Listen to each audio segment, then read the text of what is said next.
ahead and get started with the meeting, please. We'll start the Business Management Committee meeting. Before we start anything official on the agenda, I'd like to introduce our new board member from DeKalb County, lives in the city of Decatur, Shana Pollock. Did I say that correctly? She's a transportation planner, rides MARTA every day. And what else, Shana? You would like to say anything?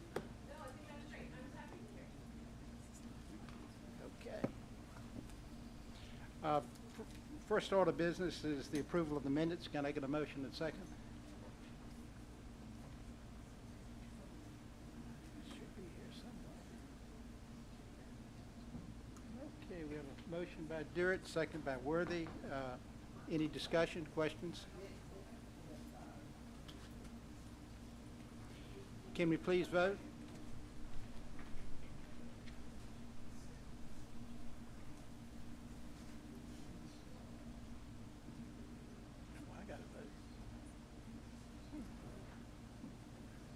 Derek, I need some help over here.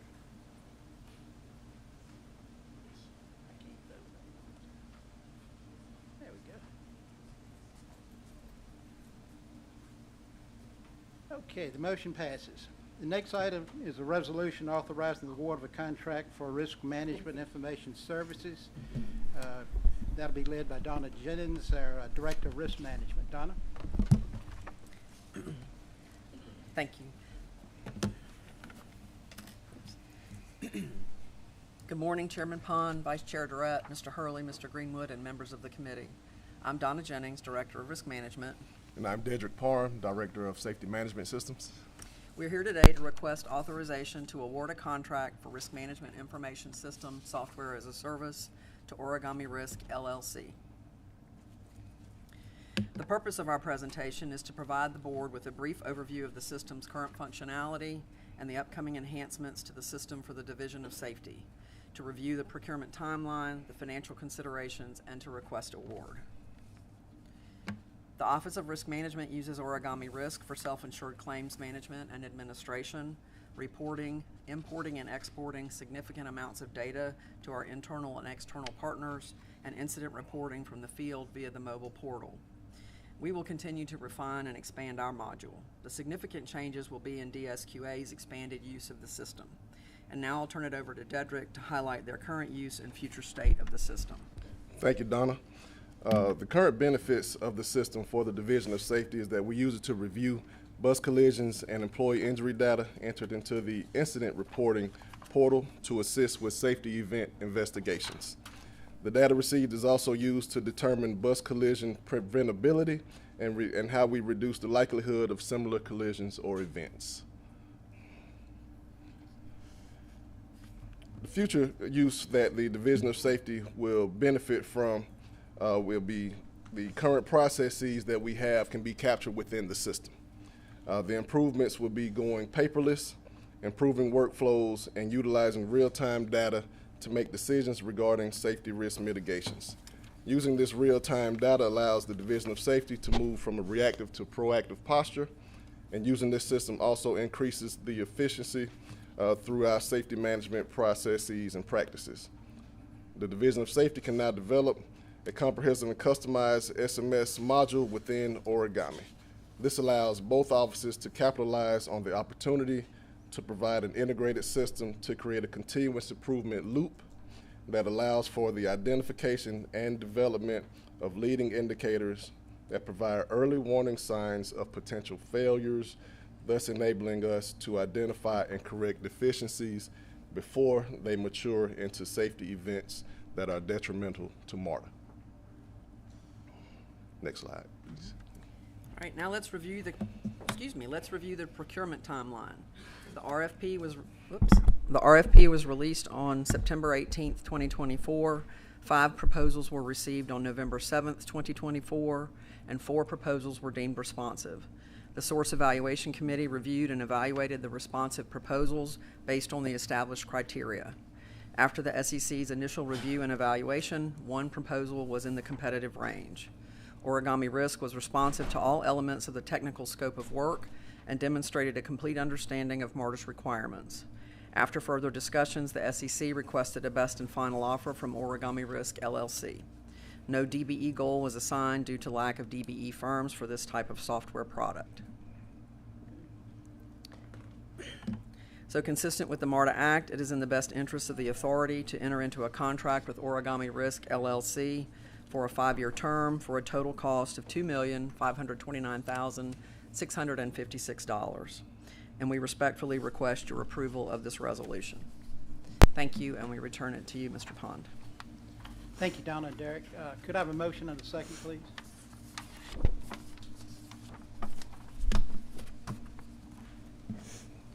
right, we have a motion and a second. Are there any questions with this resolution item? All right, thank you. Thanks. Thank you. Motion passed. Oh, please vote.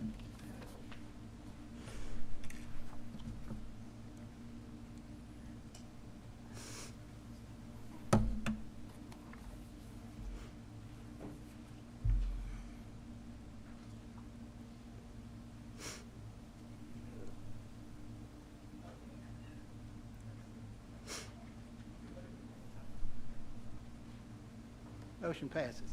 The next item on the agenda is a resolution authorizing the award of a contract for a workers' comp managed care organization. That will be led also by Donna Jennings. Thank you.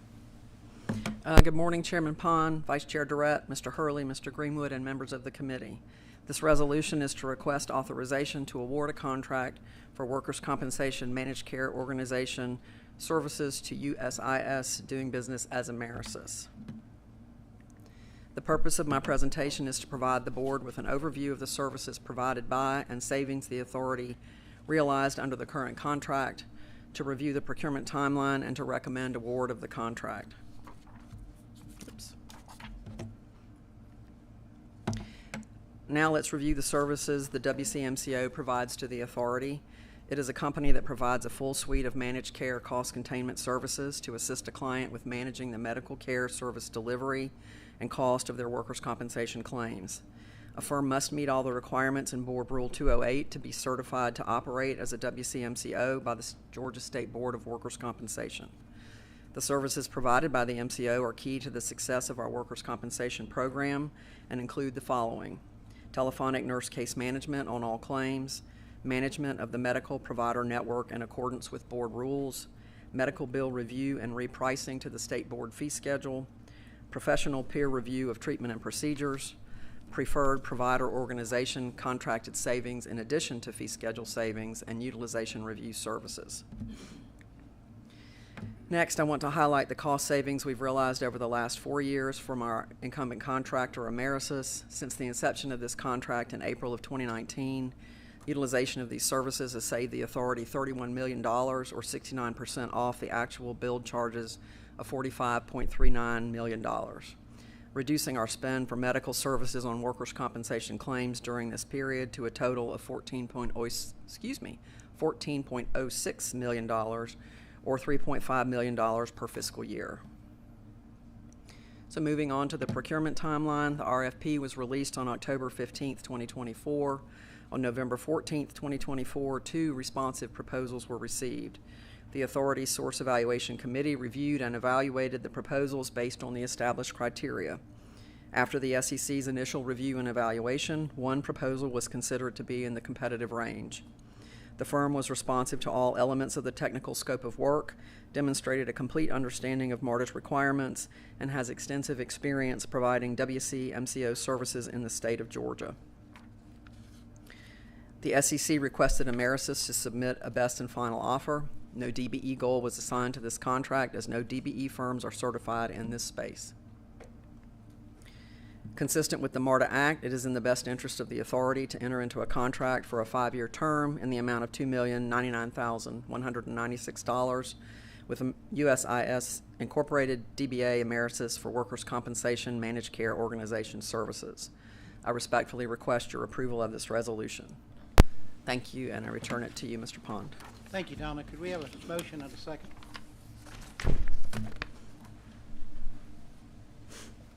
Motion by Durrett, second by Worthy. Are there any questions from Ms. Jennings? Ms. Jennings, is Amerisys the incumbent for this? Yes, sir. What are our employees' experience in it? Are they generally happy with Amerisys? Yes, sir. Okay. Mr. Froston? Yeah, I'm looking at the solicitation information. You said there were two companies that presented a proposal? Yes, sir. There were two. So on the second one, what was their proposed amount? Innovative claims strategy? I would defer to Jacqueline Holland for that question. I see one for Ameriserve, but not for the other one. So I didn't know what that looked like. Good morning, Mr. Frierson. We are not showing that proposal's price because in submitting their proposal, their technical score was not high enough, and they were not shortlisted, or they were shortlisted. So we will not review their pricing as if it was a bid. This was an RFP. Okay. Okay. Okay, thank you. Any other questions? Call for the vote.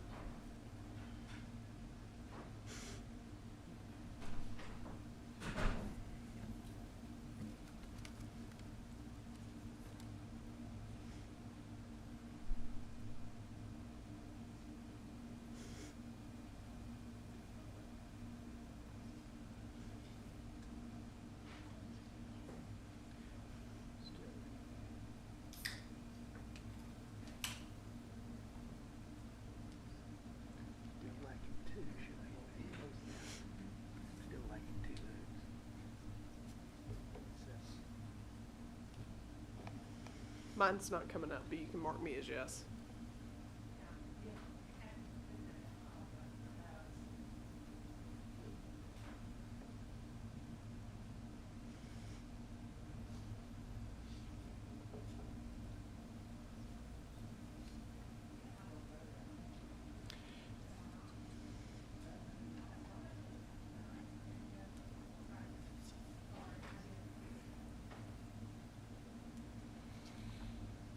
Motion passes. We'll say there's 9 votes. Thank you. The next item is a resolution authorizing the modification of a contractual authorization for Wi-Fi data telecommunication services for MARTA buses, rails, and other equipment. That'll be led by Tyler Morris. Tyler? Good morning, Chairman Pond, Vice Chair Durrett, Mr. Greenwood, Mr. Hurley, and other members of the Business Management Committee. My name is Tyson Morris. I'm the AGM CIO of Technology, and I'm here to present a request for a resolution authorizing a modification in contractual authorization for Wi-Fi telecommunications services for MARTA bus, rail cars, and other equipment, P50052.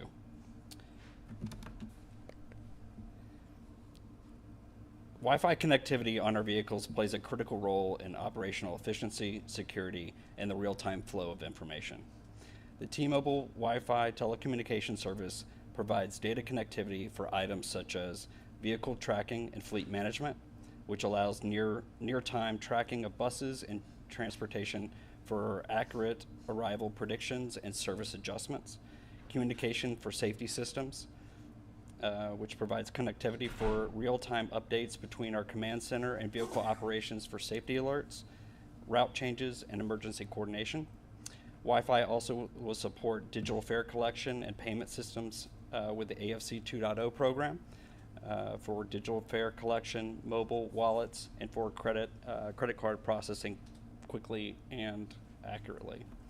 It also provides maintenance and diagnostics through Wi-Fi enabled sensors that track engine performance, brakes, and other services such as passenger counters. Connected infrastructure for smart transit technologies with our existing and new CQ400 rail cars.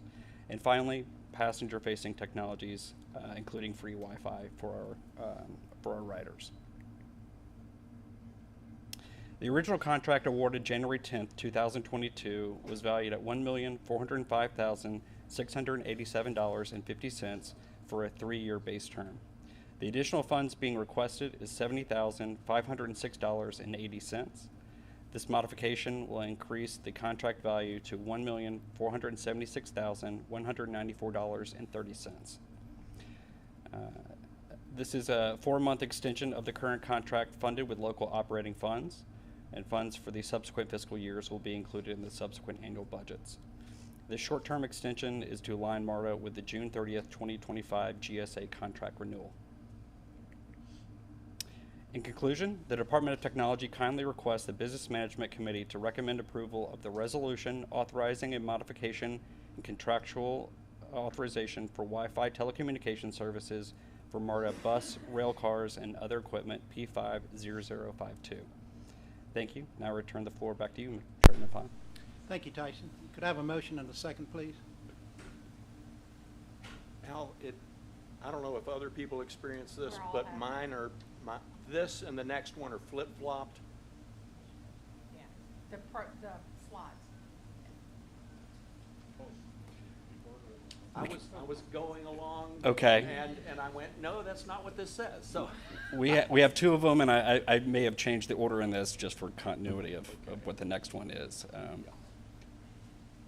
we want to wait for the second one to do both? No, I think just go ahead.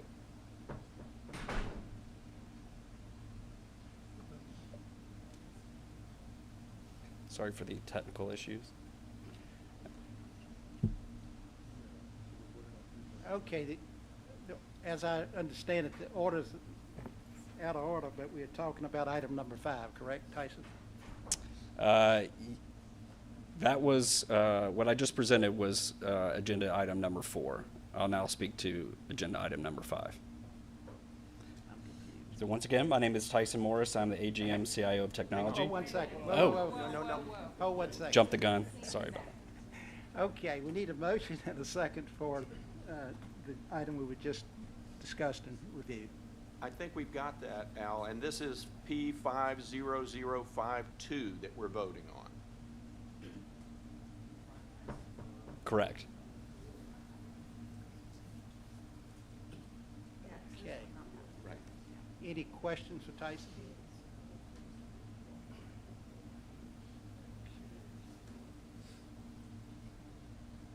Okay.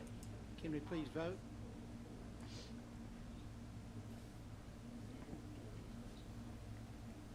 The items, John? Chair Pond, the items appear to be flip-flopped in the electronic Oracle agenda, but in the paper agenda that's issued, it's what he presented is item number 4. So it's just on the board screens that they're flip-flopped. Which item?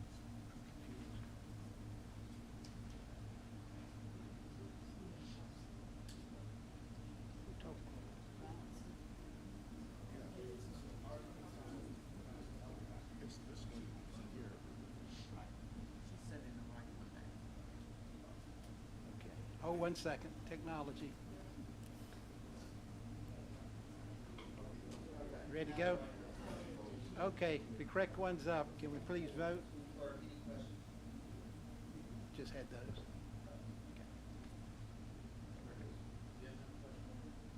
I do not. Oh, sorry. Can we please vote?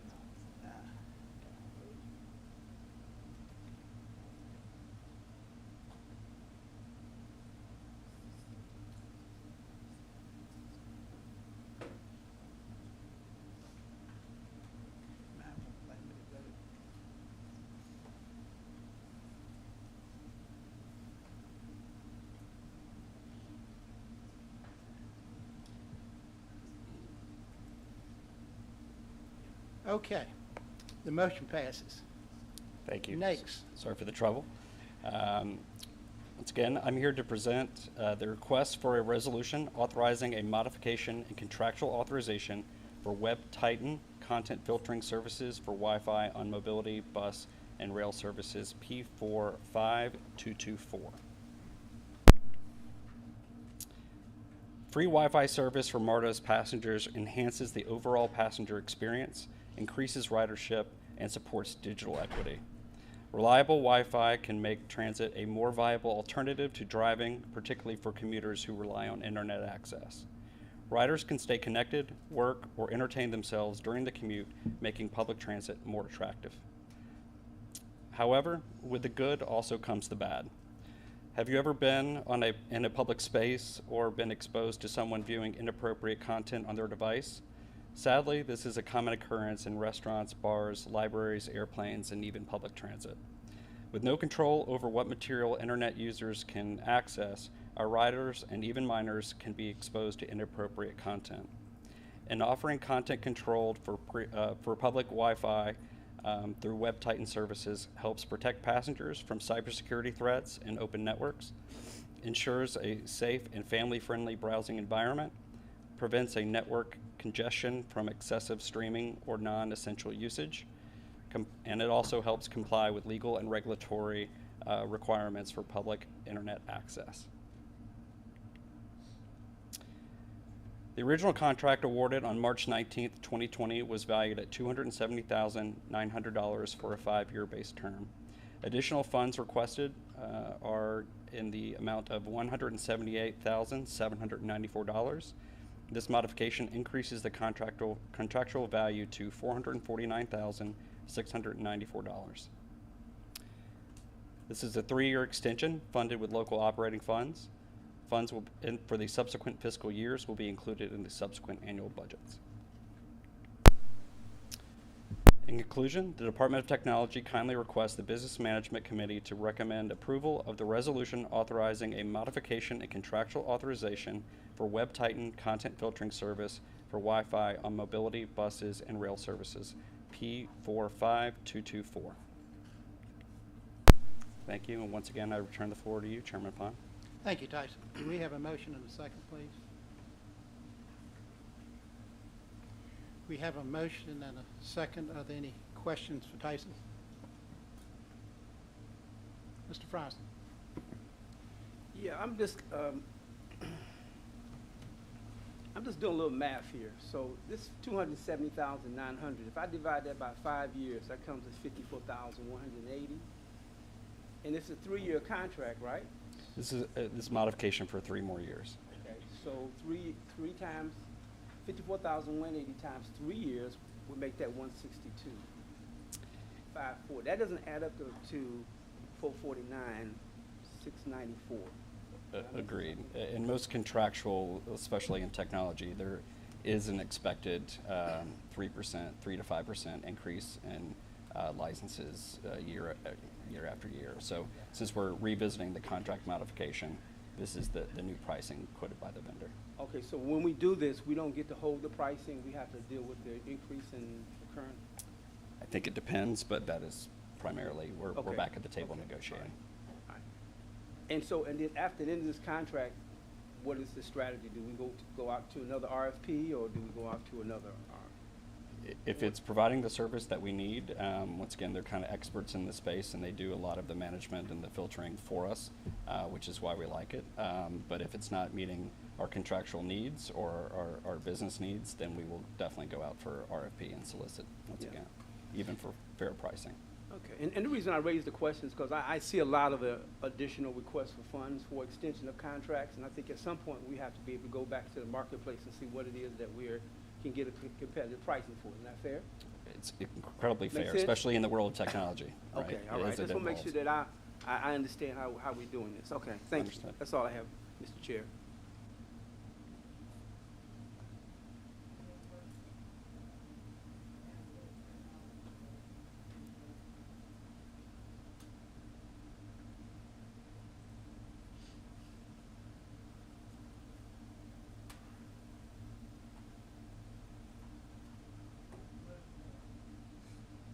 Item on the agenda is other than other matters, is there financial highlights, and that's for our information only. Are there any other items for this committee? If not, we'll close the meeting. Thank you.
Folks, just a moment, another moment to switch over.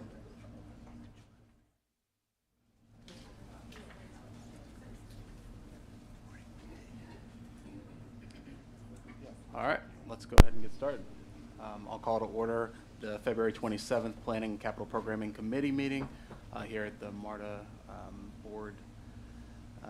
The first agenda item that we have here is the approval of the January 23rd, 2025 Planning and Capital Programming Committee meeting minutes. Do I have a motion to approve, or a motion? And a second. All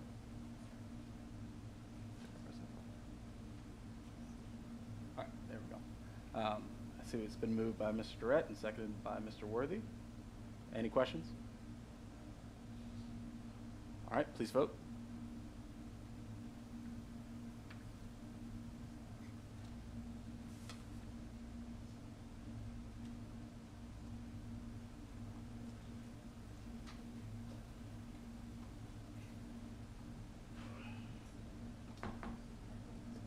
All right, the motion passes. With that, we'll move to our second item on the agenda, a briefing of 5 Points Transformation Detour Plan. Mr. McBurney, Ms. Davis, and Mr. Jafrida, sorry. Thank you very much. We'll pass the mic to you. All right. Good morning, Chair Zagabe, Vice Chair Worthy, Mr. Greenwood, Chief Rocha, and other MARTA board members. I'm Kelly Davis, Director of the Facilities Program Management team for the Capital Delivery team. My colleagues and I are here to give an update on everyone's favorite project, 5 Points Transformation. So I'd like to start with a quick update of the permitting effort. Then I'll turn it over to Andy McBurney, who will be discussing the bus reroutes required for this major construction effort. And later you'll hear from Greg Jafrida, who will share information on the public engagement plan. So by now you all are very familiar with this overhead view of our beautiful new station. In partnering with our contractor Skanska and the City of Atlanta, we have found a way to maintain at least one entrance, primarily the Forsyth Street, for pedestrian access to the station for the majority of construction. This will maintain access to the concourse elevators as well, and also alleviates the need for mobility shuttle. As construction progresses, the entrance will eventually shift over to the Peachtree Street side, so the Forsyth side can be transformed as well. We do anticipate some nightly closures of the station that will be needed during the deconstruction just to swing materials over the vicinity of the Forsyth Street. These closures will be notified to the public well in advance. This slide here just shows you what the limits of constructions are. If you see the red hashtag line around the station, those are the actual limits of construction. You also can see where we are leaving space for our neighbors who are on the Broad Street Plaza, so they have access and egress for their businesses. You also see the Forsyth Street entrance over to the left of the screen. This next slide shows a mock-up of what the entrance will look like on Forsyth Street. You see construction fencing. We are leaving the sidewalk open for pedestrian, and we will have overhead protection as well for our pedestrians. All right, now I'll get to the permitting. Over the next few slides, I will bring you up to date on the permitting process. Our team has broken the permit approach down by 3 set series of permits. Series 1 represents permits needed directly for the station transformation. Series 2 represents the permits needed for the temporary location of our services to Ashby Station. And Series 3 represents permits needed for the right-of-way access and modifications to accommodate our bus detour plans that Andy will speak to you about later on. Oh, I'm sorry. Now, my team in Capital Programs Delivery has worked specifically on the permitting approach directly with our designer, contractor, and the city since December 2013. We met weekly until June 2024, and in July 2024, these meetings were placed on hold. We did resume the meetings in November 2024 when we were requested to resume the project and submit building deconstruction and demolition permit. Series 1 permits at this time were primarily 2 types of permits. The right-of-way permits are under review with Atlanta DOT for street closures on Alabama and Broad Streets, and the general building permit for what we call phases P1 and P2, which represent deconstruction and demolition. We initially submitted the building permit on November 12th, and November 14th, the Office of Buildings responded that they required the project to obtain a special administrative permit. We promptly refiled the SAP permit package, and a hearing date of January 23rd was assigned. MARTA subsequently submitted a letter requesting the waiver of the SAP permit, and then it was re-entered into the system. We received comments from the building inspector on, I'm sorry, I skipped something. The waiver was granted on January 22nd. So the building permit was re-entered into the system then, so please excuse me for that. We received comments from the building inspector on February 13th, and a response on those was sent on Tuesday of this week. Now we are awaiting comments from the city reviewers. With respect to the Series 2 permits, similarly, the general building permit was submitted on June 7th, 2024, and on June 11th, the city responded that it required an additional SAP hearing. The SAP hearing was held on November 7th. After the hearing, the case was sent to the Office of Zoning and Entitlement, and their approval was granted on November 19th. This allowed us to re-enter the general building permit into the system. We received comments and questions from the city on January 27th, and we responded to those comments on yesterday. Lastly, our Series 3 permits for the right-of-way modifications at Jesse Hill Jr. Drive, West Peachtree Street, and Piedmont Road needed for our bus detours. We have also filed building permits at each of the station locations where these right-of-way modifications are located, including Georgia State and Civic Center, just to make certain that we had all possible permit requirements covered. In summary, we have submitted 16 different permits applications for various scopes of works. Those include tree removal, right-of-way for striping, road closures, SAP, which is the special administrative permit, general building. Now, at our Ashby Station compound, those were submitted up under Reeves Young CERM. At Georgia State and Civic Center, those were submitted by Carroll Daniel Moody, a joint venture. And the station transformation itself, which is at 5 Points, was submitted by Skanska. Now, once these general building permits are received for Ashby and 5 Points, there are many other permits to be submitted that are contingent upon approved building permit numbers, as those numbers must be referenced in the applications. Some of those include water and sewer tie-ins, additional right-of-way for street closures, trade permits, oversized load permits, haul routes, qualified contractor, general building, and one for the crane. And with that, I pass the presentation on to Andy McBurney. Thank you.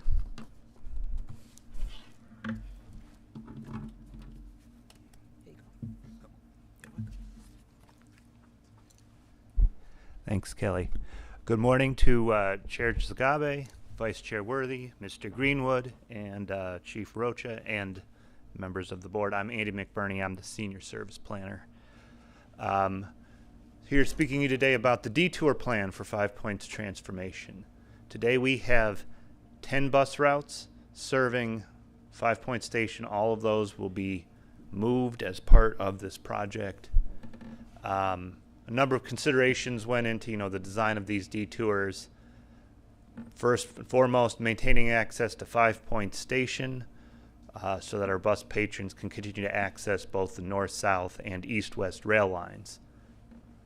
We do want to minimize the amount of time that buses spend on Forsyth Street because that is an active construction zone, and that means that we will be terminating our bus routes at other rail stations to provide layover time, operator restrooms, and do that in a secure location.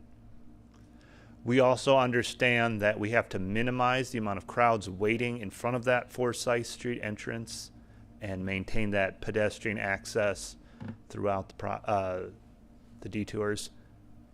Another thing you'll see as we go through these detours, we make use of some big one-way loops. Travel times in the downtown can be kind of slow, and that allows us to minimize the disruption to the schedule. And finally, we've continued to work with other construction efforts that are happening in the downtown area throughout this project. For example, Georgia Power has a big project going on downtown, and Grady and Georgia State University all have construction efforts. So first we'll look at the 3 routes that today they're routed through the 5 Points area, and All of these will be shifting over to Forsyth Street. Route 3, currently the eastbound, or the westbound trips serve Forsyth Street. The eastbound trips will be shifted from Peachtree over to Forsyth.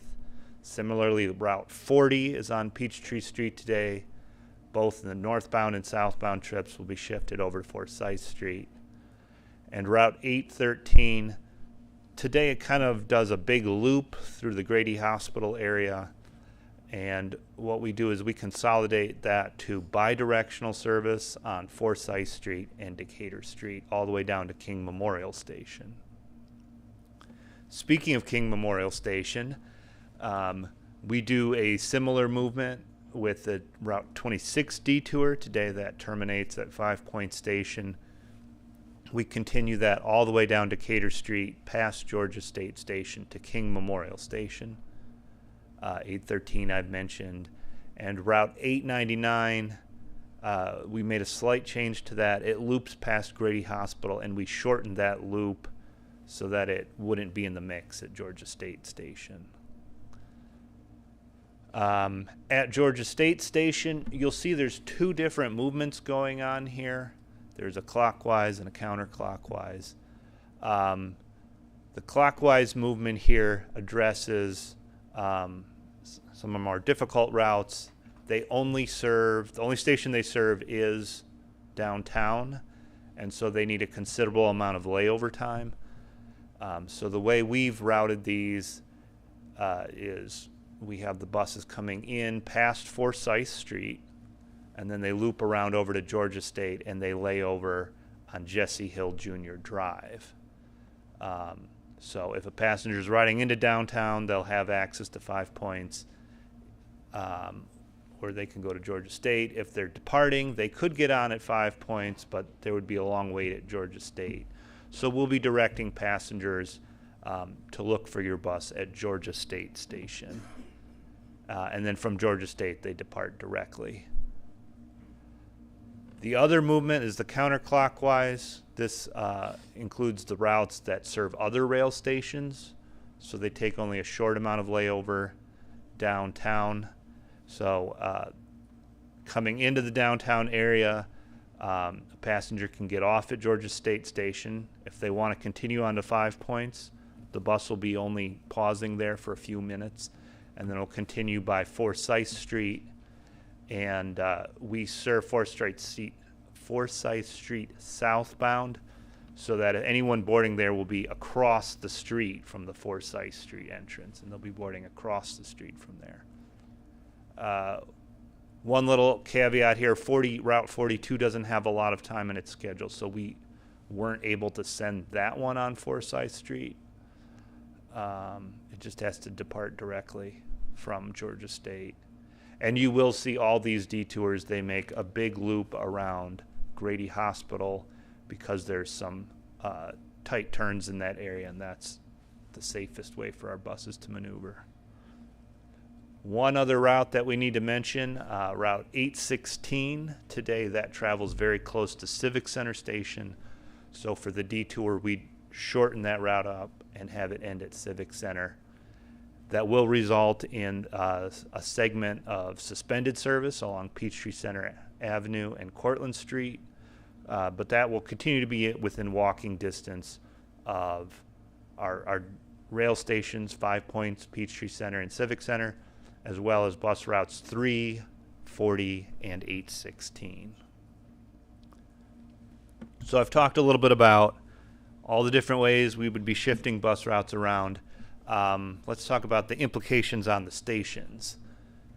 At Georgia State Station, we will be using more space for those buses to lay over, both on the Piedmont Avenue side and the Jesse Hill Jr. Drive side. And our next step is we will be meeting with the City of Atlanta, Atlanta DOT, to determine the exact configuration of that space. Similarly, at 5 Point Station, there'll be a lot of buses rolling through northbound and southbound on Forsyth Street, and we'll be meeting with Atlanta DOT to determine exactly how those spaces should be marked. At King Memorial Station, we have enough bus capacity. We have an on-street bay as well as the bays within the station. So this is going to simply be a matter of updating bus stop signage. And finally, at Civic Center, we don't have any MARTA bus routes at Civic Center today. So we will be adding signage as well as some pavement markings so that folks in that area know to expect a bus there. And our next steps, you know, we're continuing to coordinate. We'll be meeting with the City of Atlanta and monitoring other construction projects around downtown. And now I'll turn it over to Greg Jafrida to talk about customer and community outreach. Great. Thank you very much. We're just going to provide a very quick recap of the outreach plans. Obviously, we did an enormous amount of work last year when we thought the customer impact was going to be much more severe. So really it's a matter of taking those same materials and then kind of, you know, honestly dialing some of it back and changing it a little bit for what the current situation is. Of course, we will be doing personal canvassing with all of the nearby businesses, employers, and property owners. Some of that is already in progress. We've been kind of touching base with a lot of those stakeholders throughout this process. We will have extensive preview signage. It will be very similar to the branding that was pulled together last year. We've got a couple of examples here on the right-hand side that do not have dates filled in yet, but it will look very similar to last year's campaign. Full digital package as far as website, email, social media. I think the most important part is going to be the canvassing with the bus customers, so that estimated ridership of those routes that are affected, about 3,500, 4,000 customers a day. We will be, like we did last year, we will be out canvassing in person on those bus routes. We will be catching them as they get on and off their buses at 5 points and making sure that they understand what those impacts are. You know, for the most part, their inbound trips, they will still be able to get off at Forsyth and go right into 5 points and catch their train. It's just the message is a little more complicated on their return trip when it may be more convenient for them to go to one of those other terminating stations to catch their bus rather than just waiting on the sidewalk at Forsyth. Let's see here. Of course, we'll have all of our other tools, including service alerts, app alerts, platform announcements. We are also going to be figuring out the wayfinding campaign as far as inside the station, working with the construction team on supplementing the existing wayfinding because a lot of it is going to be covered up by construction barriers and walls and such. So, as far as timing, we would once we really have that start date, we are looking at beginning the business canvassing at least 6 weeks out. We would really be doing the bus route canvassing 4 to 6 weeks out. You know, we'd probably do a first push in that 5 to 6 week range, and then be doing another heavy push like the week before. Because if you go longer than 4 to 6 weeks, I think people kind of check out, they forget about it. So we, you really catch everyone like right before it happens. Of course, 2 to 4 weeks out, we will be out all over the station, and then we are looking at doing a transit ambassador program. Okay, I just I wanted to get the nod from Chief Allen before I said that. But we will be doing a transit ambassador program at 5 points and at the bus reroute locations to make sure customers know where they're going. And we'll also have community pop-ups throughout that. We will also be counting on a lot of our partners throughout the downtown community, whether it's Central Atlanta Progress or Atlanta Convention and Visitors Bureau, to help us distribute the message, and we will be providing a lot of collateral for them to do that. And with that, be happy to take any questions. Thank you. Thank you. Thank you for the update to you and the team. Any questions from board members? Oh, all right, Mr. Durrett. Thank you. Yeah. I've got a few questions regarding the permitting. That slide number 6 kind of says it all for me. It says MARTA is exempt under the Rapid Transit Contracting Agreement in paying fees, yet we were asked to pay and we did. So I'm curious about that. Secondly, there is a point on that slide that says the permits for the 5 Points deconstruction and everything else, those were submitted 9 months ago. Now, there was a pause put on it, but 4 months ago, we were given the approval to go forward and get the permits, but it's still been 4 months and they're all open. So,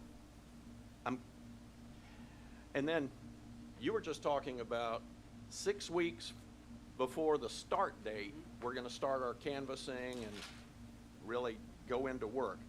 When are we going to know what our start date is, and when are we going to have the permits? Let me start with the start date. The start date will be, in terms of deconstruction work, will be about 6 to 8 weeks after we get the first permit.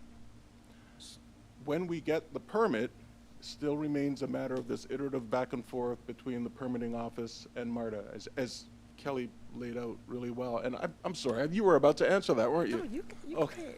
I just assumed Jim was looking at me, so.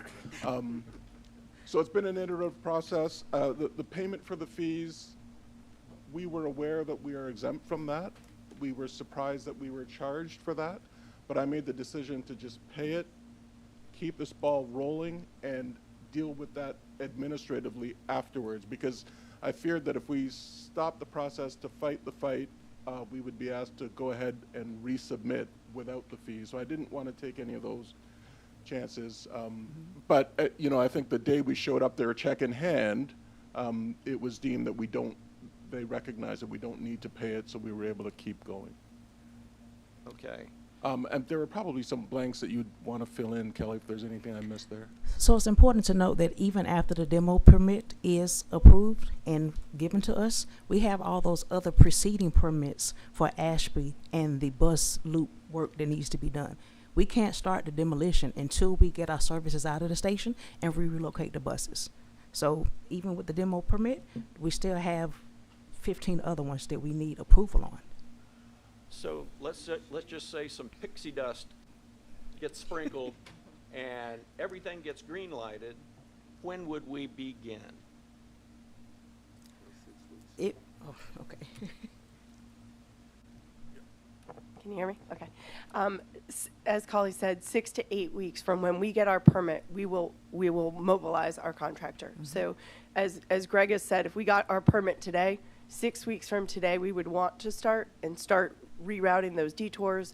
We need to get the work at Ashby underway in order to put the compound there and relocate those services. But 6 to 8 weeks from when we get a permit, we will be mobilizing our contractor. Okay, and 2 weeks before that, we will be communicating with the public. 4 to 6 weeks. Right.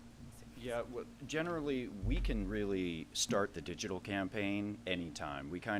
Our clock generally starts when we publish a start date, when we do a website update, social media, stakeholder emails. So really, you know, that can be 8 weeks out. It can be whenever the authority is comfortable with putting that out there. But then the actual physical canvassing and a lot of installation of the signage and such would probably be closer, more like in the 4 to 6 week range. Okay, thank you. Last question, I promise. Is there a person at either Atlanta DOT or somewhere else in the city of Atlanta government who is our point person, our liaison, who is charged with figuring out what's getting in the way of getting responses back and facilitating all this? So on our end, I mean, the project team has been working with the project team on the other side. They have regular weekly meetings to talk about the permits. On the executive level side, we have been working with LaShondra Burks from the mayor's office through our PGC, the Program Governance Committee for MARTA. So she has been the person that's been designated as the point person on the mayor's side. Okay, thank you very much. All right, thank you. Ms. Jones? So I'm going to jump ahead to the community outreach, Greg. When thinking about people needing to not land or leave, catch the bus from 5 Points, I'm sure they can use the MARTA app, but a lot of people will use other apps. Will that technology reroute them to those other stations? So as far as the other apps, I believe that all of our GTFS data will be updated. I wonder if Ryan or maybe someone else might be able to speak to that to a little bit more detail. But all of the data, because this is going to be a long-term detour, should be distributed on the MARTA app as well as to any other apps that take in our data. Please feel free to. Good morning, everyone, and thanks, Greg. Yeah, so as part of that detour, we would be making changes in all of the back-end systems to our routing data, the bus stop data, and so on, so that it would be correctly shown through our trip planners and apps.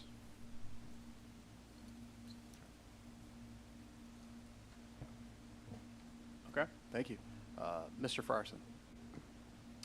Yeah, I want to go back to the permit slide again, because I think Jim made some very good points concerning this timeline for permits.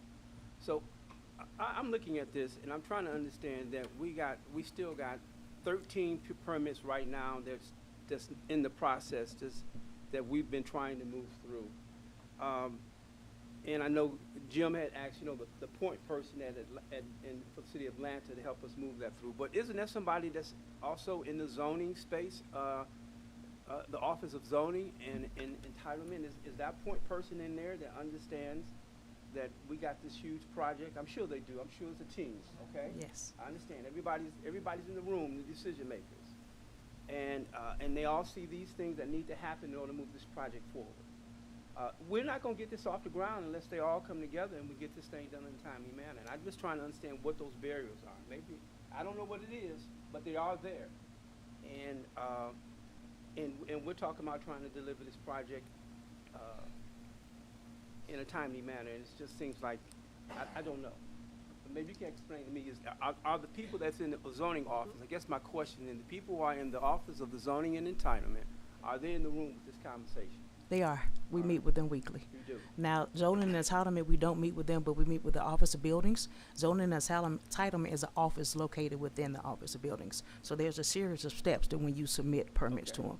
Right now, we have permits in with the Office of Buildings. From there, it goes to a building planner. From there, it goes to the MEP group. So again, there's a series of steps. The people are in the room, sir. And to be perfectly honest with you, we don't know what the issue is either. We have been working with the City of Atlanta since we had our first meeting December 2023, getting our permits aligned so we know exactly what to submit and when to submit. It just has not come together. I don't know, maybe Mr. Greenwood or Chief Rocha can Yeah, and part expound. of what you see through the paths that we're showing here, and we wanted to demonstrate kind of the efforts that the MARTA team has done for this permitting process. So, every time you submit that building permit, it is up to the city to ask us to do an SAP, a special administrative permit. And that typically is more of a public and an engagement sort of targeted approach. On this project, and you will see we submitted a request for waiver for an SAP hearing for 5 points because we have done a substantial amount of engagement on this project. In fact, because of the NEPA requirements, we've been through that process. So we did cite that in that letter that we submitted to the city. And so we were granted that waiver, but it's the steps it has to go through. So you have to submit the building permit, then they have to deem you needing a hearing, then they have to close out that hearing, then you have to go back and resubmit it under a new building permit number, and it's just the process that they required us to go through. So it is tedious, and we're trying to do what we can to get the city to expedite these as best as possible. It's probably worth noting too that there have been projects in the past. The Summer Hill comes to mind where we were exempt from that SAP process. So we were, given the history of MARTA working with the city, given everyone's knowledge of the project, we had asked for that waiver. It wasn't granted, and I understand that there's been a change in legislation, but that change was the state saying it's now a local decision in terms of whether or not we're engaged in the SAP process. So in terms of expediting the program, that still falls largely in the City of Atlanta's bailiwick. Okay, all right, thank you. All right, thank you. Ms. Hardage. So I'm trying to back into this, everything everybody said, but when we first started all this process, if none of this would have happened, we would have started demolition when? July of 2024. July? Yes, Okay. ma'am. So now what is that, 7, 8 months? We're in delays. So I know there's fees associated with that. I don't know what they are. Are we still incurring fees as well right now? Or do we have the contractor doing other things and we're moving forward? And is the contractor hanging around waiting for this to finalize, or are we going to lose the contractor? So a couple things. One, when we received the mayor's letter back in June, we did put our contractor, Skanska, on hold for proceeding with the construction. In November, when we were notified by the mayor to restart the process, we did re-engage with Skanska on that particular work order for construction. We did receive a notification of potential claim. We will not know what that claim looks like until we receive it from Skanska, and that will be once we put shovels in the ground. So, you know, we're doing everything we can to minimize what that looks like, but we'll be working with our claims consultants to determine what the decisions will be based on the claim that we receive. Is Skanska on site doing other things right now? Not construction-wise. They are right now working for us under the CMAR contract under pre-construction services. Okay, thank you. Ms. Powers? I've got a couple of things, and it dovetails really into some of the other questions. First, this exemption typically from the SAP, and I understand we've had it with Summerhill and several other projects. When is the last time we were not exempted from the SAP? In other words, is this an outlier? I don't have the answer to that, ma'am. But we haven't been made subject. This is the first time we've had to submit under the SAP and request a waiver in my tenure here. And how long have you been here? Just here under 12 years. Okay.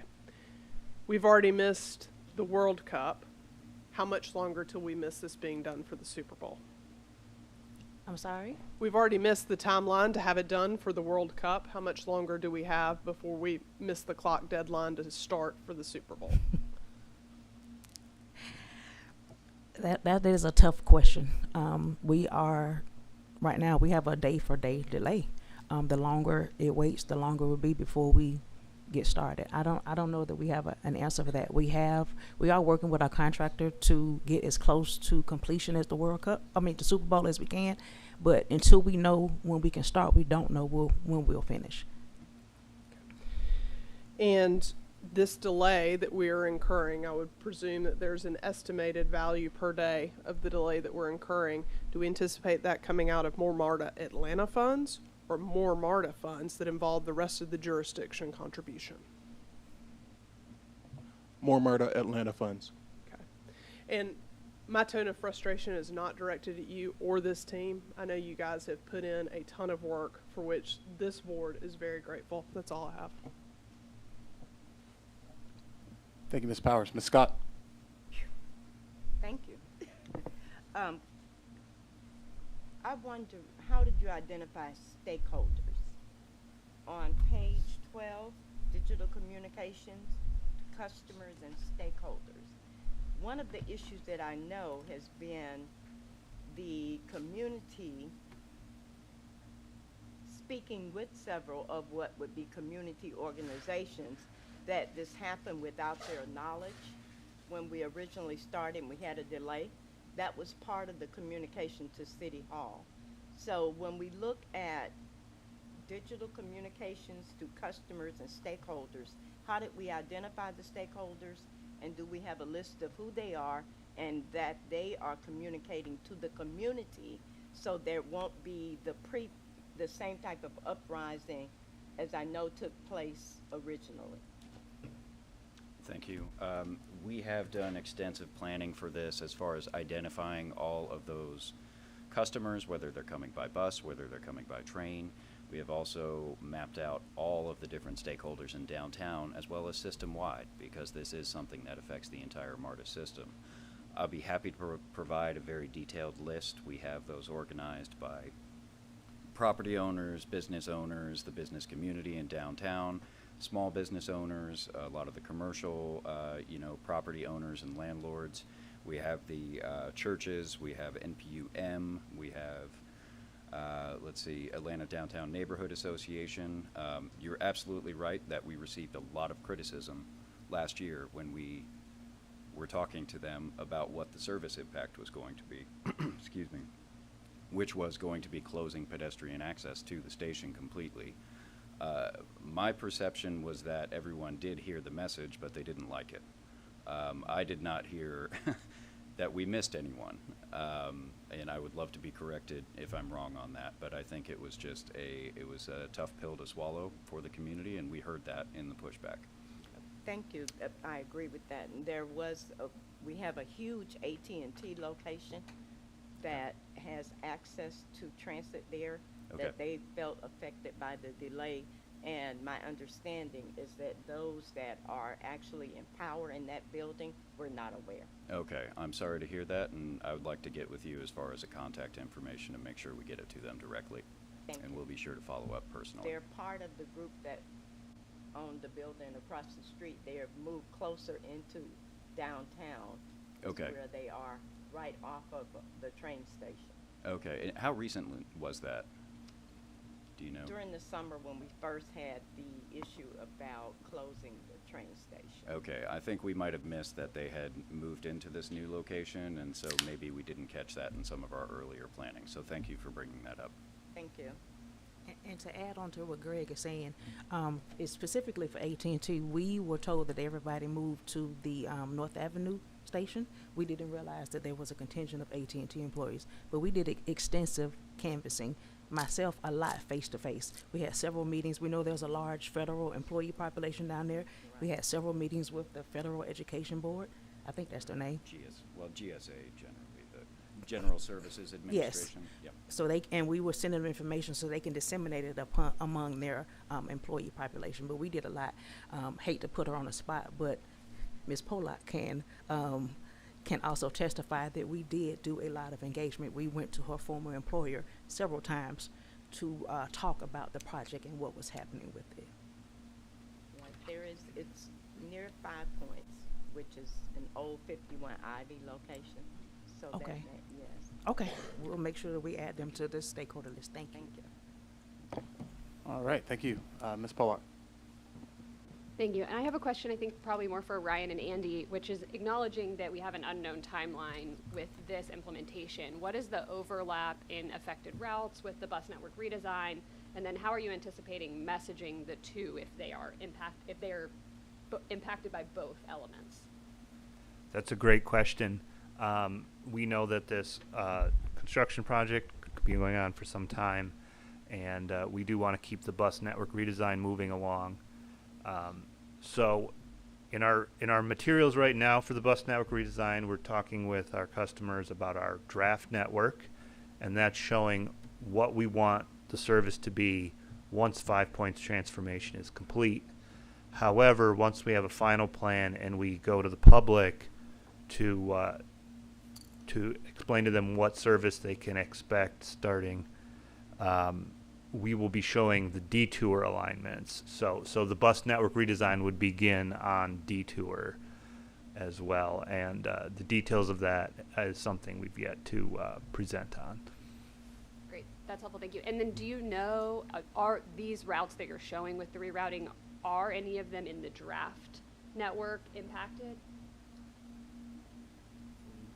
Yeah, I believe a number of the routes that I showed today would be changing under the bus network redesign. So it would be essentially a new set of detours. Okay, thank you. All right, thank you. Ms. Bolton-Harris. Yeah, thank you for the presentation. And as I'm listening to everyone talking, obviously being one of the newer board members, my question is with the permits, if we're going through this process and it's obviously an outlier from previous processes, what is the explanation from the city as far as the delays? If this is not the normal standard work process that's going through, like, are they offering anything, or just like, what's the explanation for it, for the delays?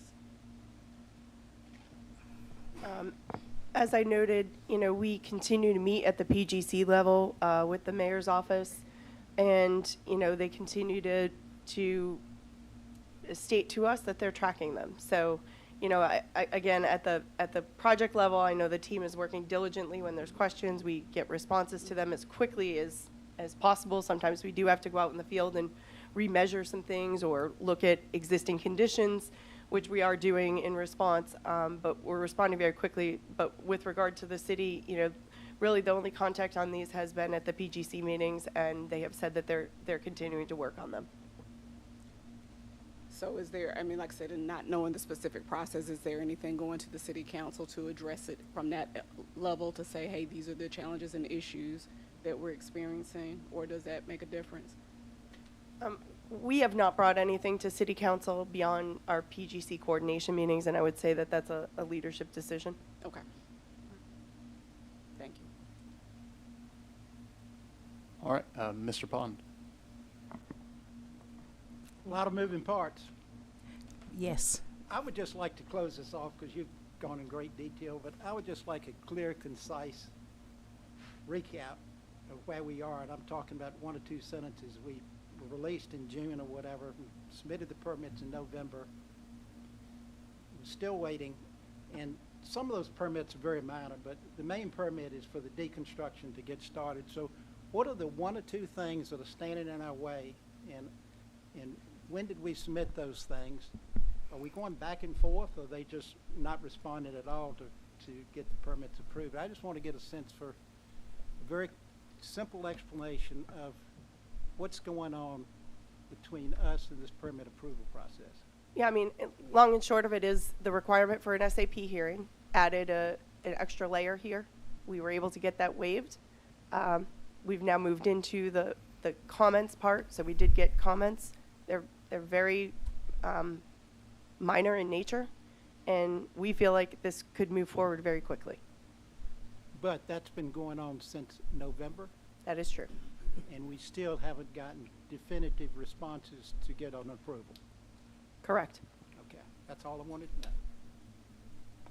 Ms. Hardage? Sorry, I'm back again. I think there's an elephant in the room. I'm going to bring it out, okay? Where are we with the audit? I think we all know that that ties into why they're holding things back. At least that's the feeling that we're getting. I don't know if everybody's just kind of walking around the eggshells in that. But we should have our audit results back soon that is looking at and comparing what City of Atlanta released to the press earlier this year. And I feel like that's the elephant in the room that we're all walking around right now. And that's holding up a lot of progress for the city. And I'm really sorry to hear that this is how we're doing our operation. Not we at MARTA, but we as throughout the region are doing our operations. Right.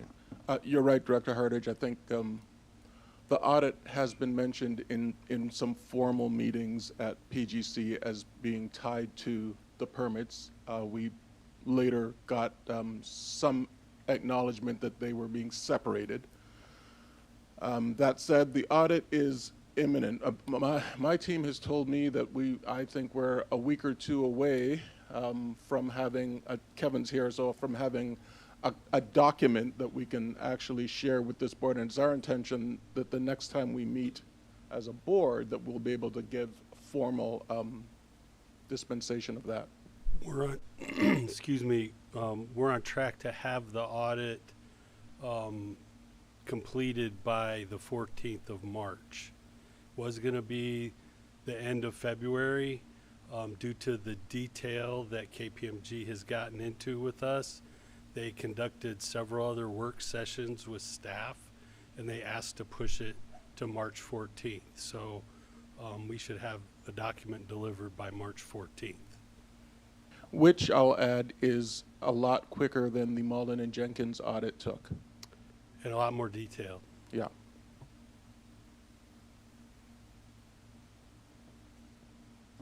So we won't get any permits before March 14th? Is that what, I guess, is that what I'm hearing? I hope that's not the case. I think they're separated. So maybe just as a final comment on this, I appreciate all the comments, appreciate all of the hard work. I know this has been going on for a long time, and it's not great to be standing in this forum and not have answers or be able to communicate clear answers, and we're not in a great place here. What I would say is, like, as I read this, it sounds like we feel like, and in some of the discussions that I've heard, that we are very close to getting this permit. And what I would ask is, I would love, as we go forward, we're in a place where we're on a week-to-week delay, and, to the extent it sounds like we get this first Series 1 permit through, we have knock-on permits that are important, but they're not critical path. to us getting started. And I would love, in this committee, in the very least, to be getting just a monthly update on where we're at. And if anything is sliding, just being able to see that in real time. I mean, my hope is that we're going to be in a place very, very soon that we have the demolition permit to move. But if that's not the case, I think it's very important that we get that update on a regular basis. All right. Thank you. Any other questions before we wrap? All right. The final item on the agenda is other matters, and it's a letter to the board informing of a resolution authorizing the award of a temporary relocation facility for MPD K-9 unit utilizing the General Services Administration GSA contract.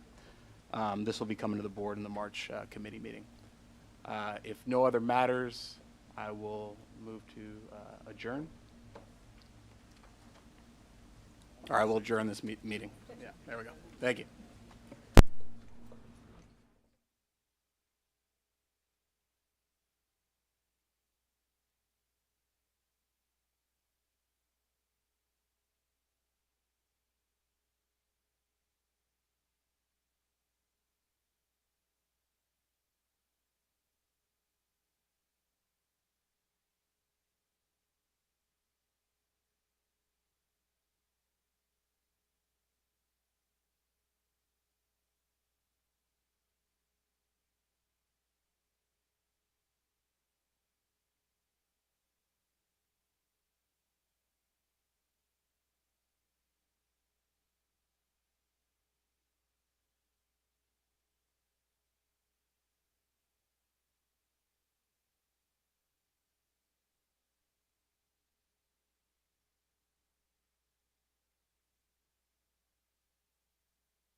I will call to order the Operations and Safety Committee meeting for Thursday, February 27th, 2025. Item 1 on the agenda is approval of the minutes. I will entertain a motion in a second.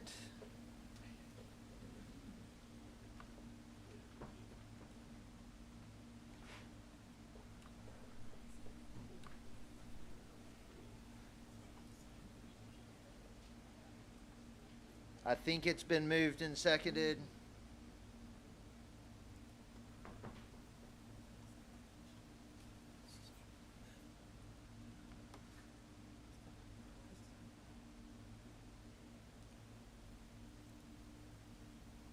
Any discussion? Please vote. You can just mark me in the affirmative, please.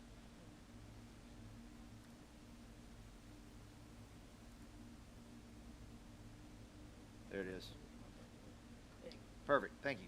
The minutes are adopted. The only item on our agenda today is a briefing on the derailment, and we'll turn it over to Mr. McKinney, Chief of Safety and Quality Assurance, and Jorge Bernard, Interim Deputy Chief of Rail Operations. Okay. Good morning, Chair Worthy, Vice Chair Scott, Mr. Greenwood, and members of Operation and Safety Committee. May I direct your attention to agenda item number 2. Mr. Jorge Bernard, Acting Deputy Chief of Rail Operations, will provide a briefing on a derailment that occurred on December 4th, 2024. But before we get started, I would like to confirm to the board that all signal equipment and track structures function as designed during the safety event that Mr. Bernard will be discussing, providing a presentation on this morning. The system receives regular maintenance and monitoring to ensure MARTA delivers a clean, safe, and reliable service to our customers. And I'd just like to assure you that the system is safe. Mr. Bernard. Thank you, Mr. McKinney, and good morning, everybody. Today, I will be talking to you a little bit more about the derailment that took place on December 4th at the King Memorial Interlochen. A couple of things that I will be talking to you about will be, first, I'll be talking to you a little bit about the system familiarization, some definitions. I will talk a little bit about some signal switches and the track alignment, just to explain what those things are as I reference them later on in the presentation. I would also talk about a little the debriefing of the incident, to talk about the narrative of what happened, what were the factors that caused the derailment, go over the timeline, and again, some of the recommendations as a result of this investigation. Couple of definitions that I like to go over first is I want to talk to you a little bit about what an interlocking is, as I will be talking about that a little bit during the presentation so that everybody's familiar to what I'm referring to. An interlocking is a set of signals and signal appliances connected together so that their movement follow each other in a predetermined successive order. Essentially, if you can kind of correlate that to our everyday driving, for those of us who have driver's license, it's kind of equivalent or the same to an intersection on the road. It's really where a one train can cross over from one track to another. So that's what the interlocking that I would be referring to moving forward in the presentation. A signal is a means of communicating direction. As you can see on the right of this slide, it's a sample of what a signal looks like. Again, it's similar to that signal that you see out on the roadway as you're driving, with very similar colors in different aspects. The signal aspect is the appearance of that signal as it's viewed by the operating employee, meaning the color that that signal displays. The signal indication is the information conveyed by that aspect and that signal. And the switch, again, is a track structure used to divert the rolling stock, meaning the trains, from one track to another in the interlocking. In this slide, you see a couple of points that I've highlighted here with the circles. If you see the green circle, that is actually a switch machine. It's an electronic device. It's an electrical device that is used to move the switch points that are highlighted in the red circle here. Those switch points will move left to right to be able to establish a route for those trains moving through this trackway. As you can see in the circle, the red circle that's to the furthest right there, you see a gap there on the trackway. That allows the train to be able to continue straight forward in this particular photo. If it was to be a divergent route or crossing over to the other track, you would see that gap in the other side, which is the circle to the left. And this is what the operators look at as they are traveling and moving their trains throughout the system. And this is how they identify the track alignment to see what direction the train is positioned to travel in that particular track. In this slide, I'm going to be talking to you a little bit more about the incident itself. But first, I want to highlight the image to the right of the slide because I will be referencing this as we move forward through this presentation. Couple of things that I want to point out. On the top of the image, you see that there is the indication of where the stations are located. You see King Memorial on the far left. You see Inman Park in the center and Edgewood Candler Park on the right. And you see those light blue rectangles. That indicates where the platform for those particular stations are.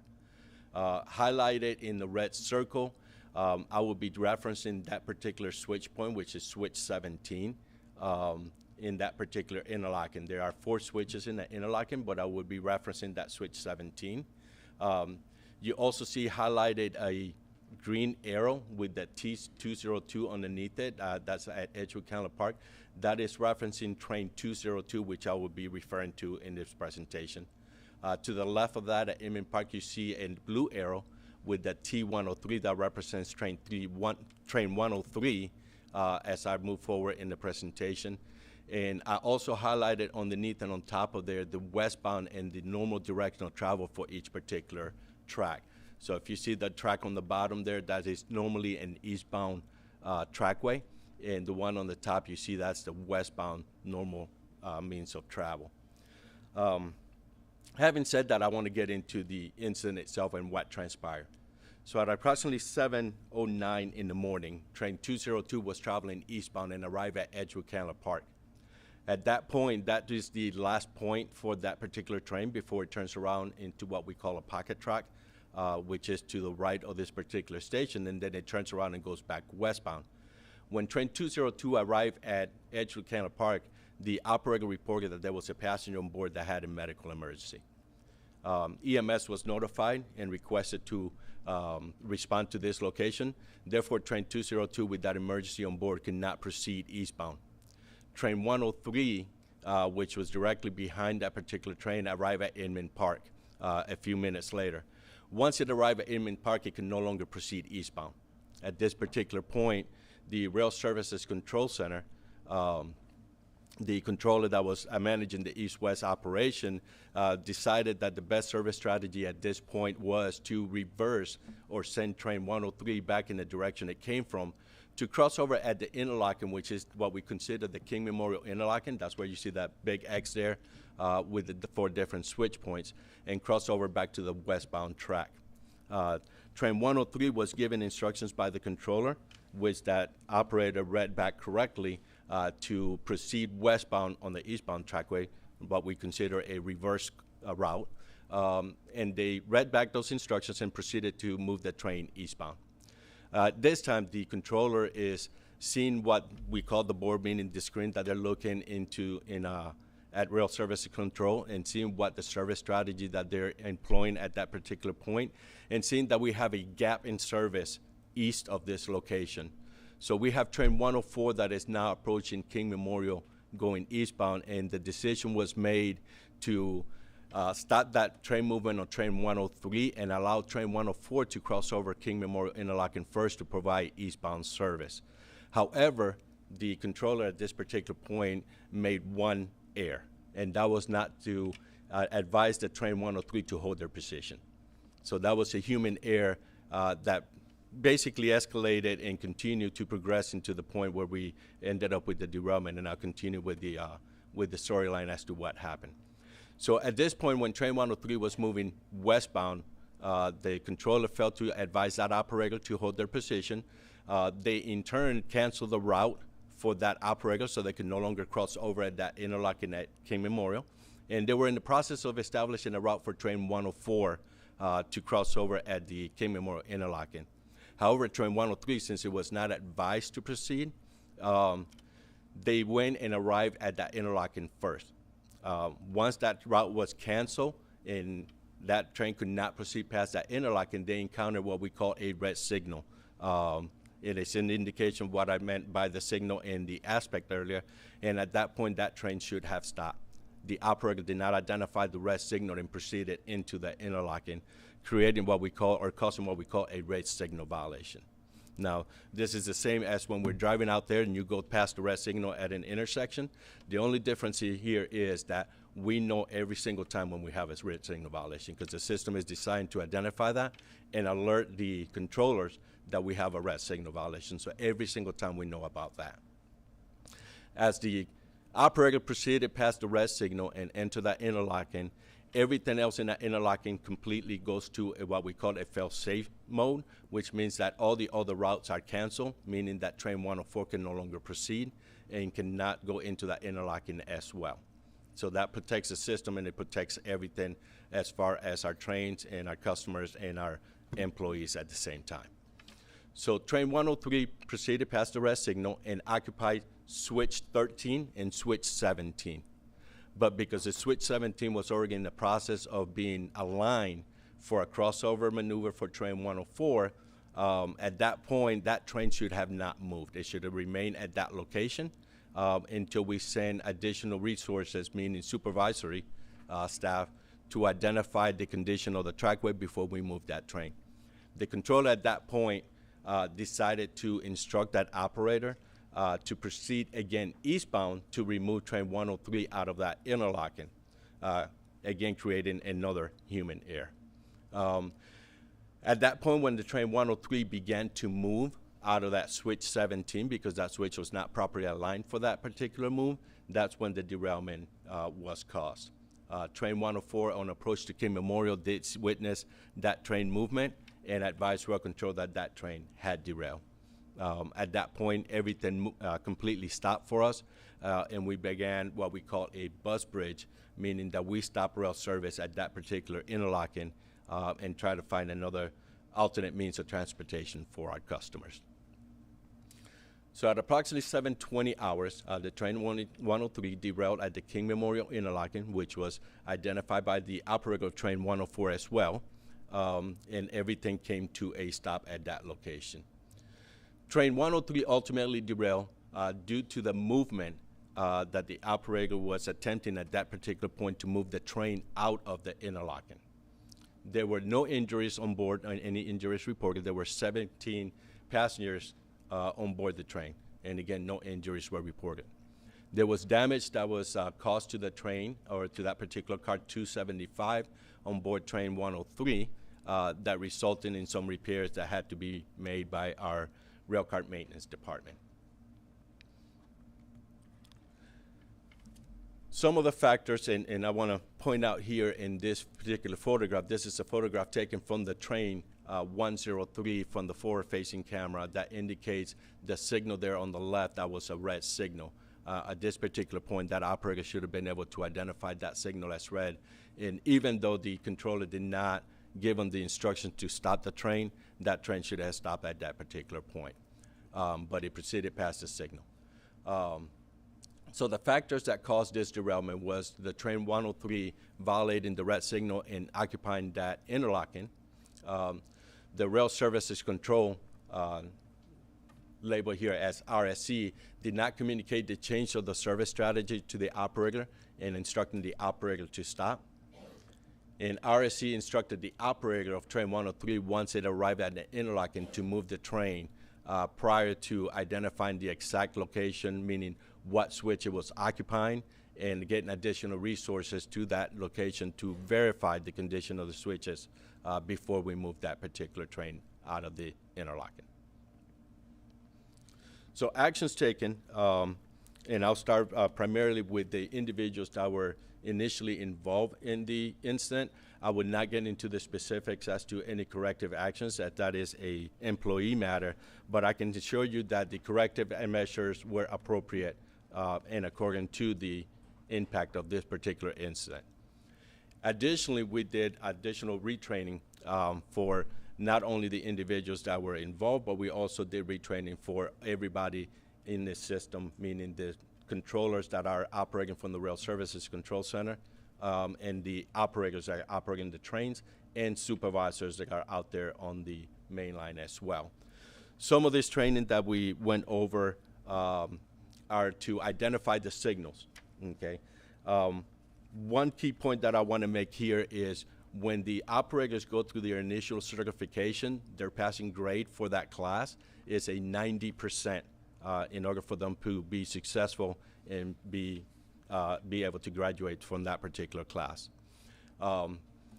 Track alignment is one of the portions in that particular initial training, and we do the track alignment as well as in subsequent recertification that we do annually.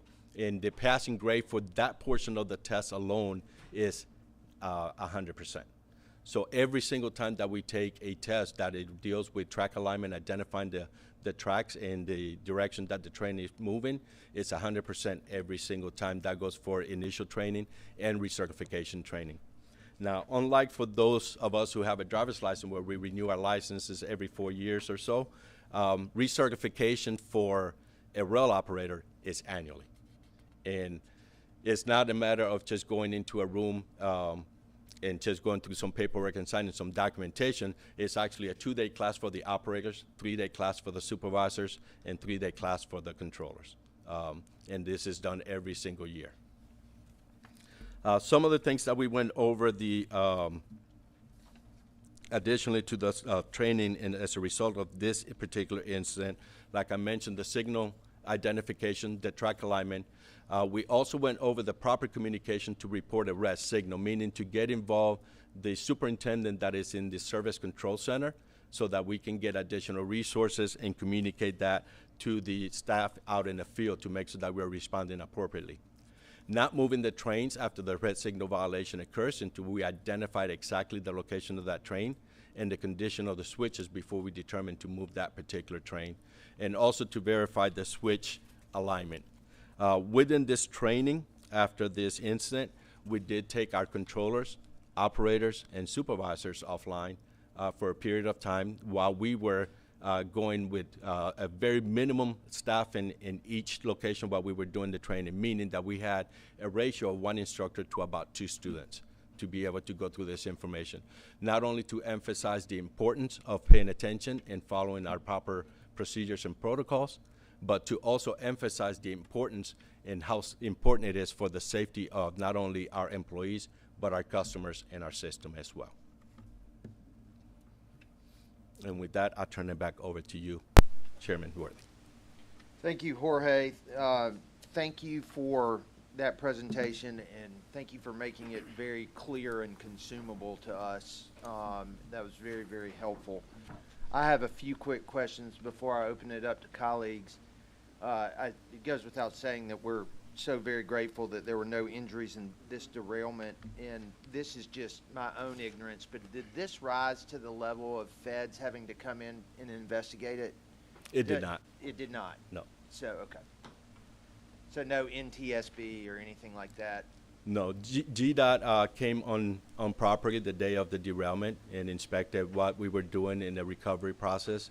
And, you know, they often come with situations like this, but not from the federal government themselves. Okay. Chairworthy, if I may, it is a reportable to the FTA, so they are notified that we did have a derailment. Okay. Any other questions? Mr. Durick?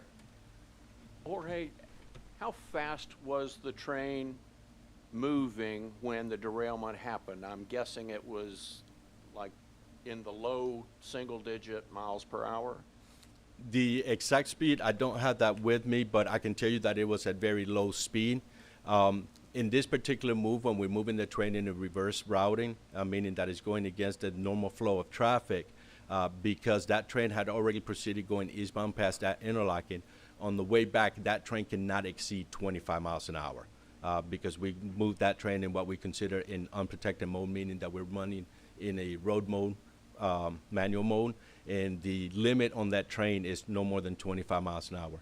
When it gets to the interlocking, the operators slow down because they have to be able to cross over. So that was at a very low speed, a lot lower than 25 at that particular point. And the photograph on slide 7 where you see from the front camera on the train? Yes. Or just past that light, is that interlocking number 13 that we can see? Yes. Okay. So the first set of switch points that you can see there is the switch points for switch 13. Okay. Okay. And one other point that I want to make with regards to the speed, when the train was moving, as I mentioned, it cannot exceed 25. That's when it was moving westbound on the eastbound trackway. Right. But once that train came to a stop, it was at a complete stop before it started to move back eastbound. So at that point, when the train derailed, it was coming out of a full stop and starting to move. So it was like not even walking speed at the time of the derailment. Thank you,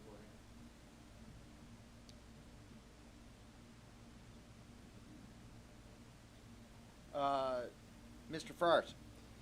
Yeah, so what is the process of getting the train back on the track? I mean, now you got this train that's sitting off the rail, and then now you have to go out and do you have to literally lift it back up, or do you have to decouple it, or do you have, what's that process of getting it back on? I'm just curious because I hadn't heard that before. Well, I see Mr. Heck coming over here to bail me out with that question, and I'll preface that before Mr. Heck takes over. That process is handled by our maintenance of way department, track department, right. Which we call them in a situation like this, and then they'll respond to this to the incident, and I'll let him take it from here. Okay, thank you. Good morning, I'm Daniel Hecht. I'm the Deputy Chief Mechanical Officer. As Jorge said, the Maintenance of Way Department and the Office of Railcar Maintenance under Mechanical Operations responds and then is tasked with re-railing the train in conjunction with the safety officers and GDOT and other people on site. In this scenario, this is an elevated guideway section, so we deployed a high rail vehicle with re-railing tools. We have specialized tools and equipment that we place on the rails that lifts the vehicle up, slides it back over. We then readjust the truck assembly and lower it gently back on the rails. Depending on the derailment, you know, in some cases it's faster and safer to bring a crane in because this was so close to the station, and then on that aerial guideway we couldn't do that, so we had to bring in that equipment via high rail truck. And approximately how long did it take you to get it back on? It was about 5 hours, and the time was largely due to the investigation, making sure everything was safe, the deployment of the tools, and the trackway. It's hard to see in this picture. There's a lot of fasteners and cabling because it's in the interlocking, so we had to be very careful about setting the equipment up so it didn't damage any of the infrastructure. Okay, fine. Thank you. Thanks for sharing that. Mr. Pond. Jorge, good explanation. My question is, with the SCANA system, and it has a number of backups, the system in normal mode of operation would take care of these things. Was the reason this happened, was it because the train 103 was put in a manual mode of operation? Was that?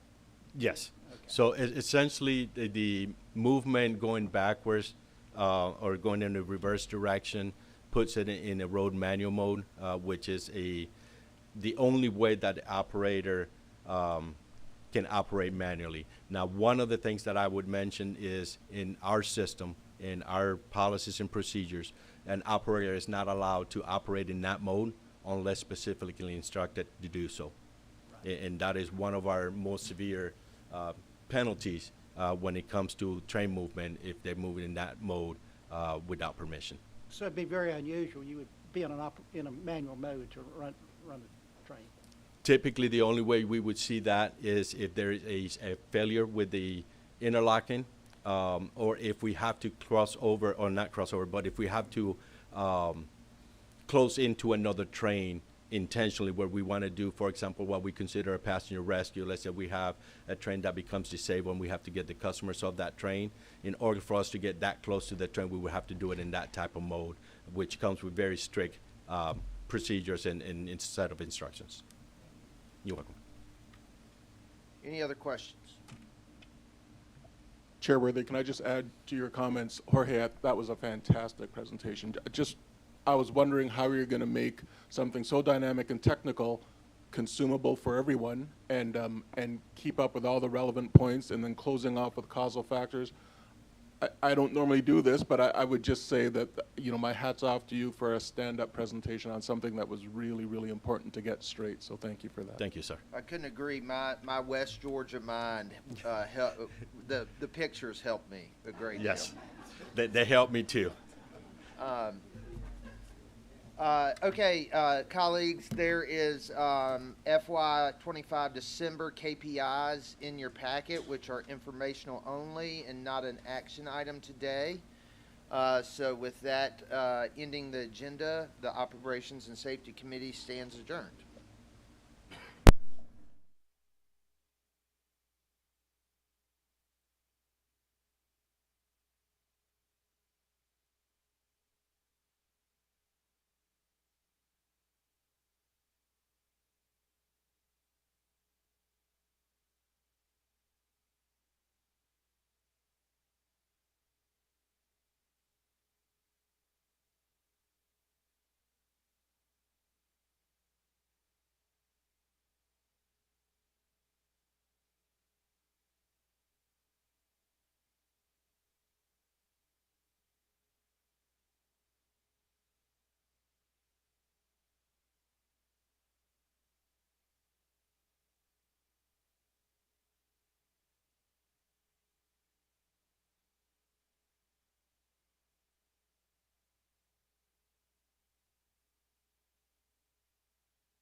Call the External Relations Committee meeting to order.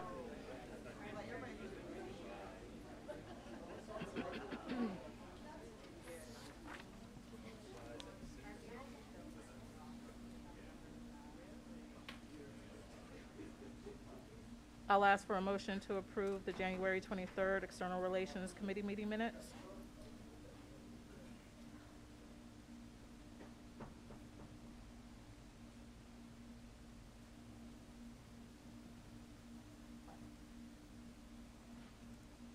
Please vote.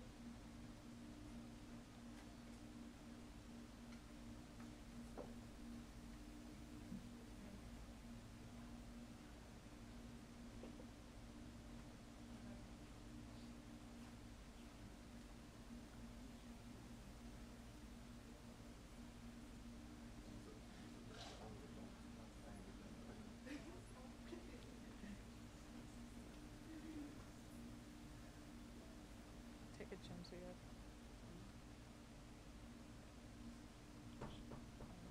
Jim's not showing. Jim?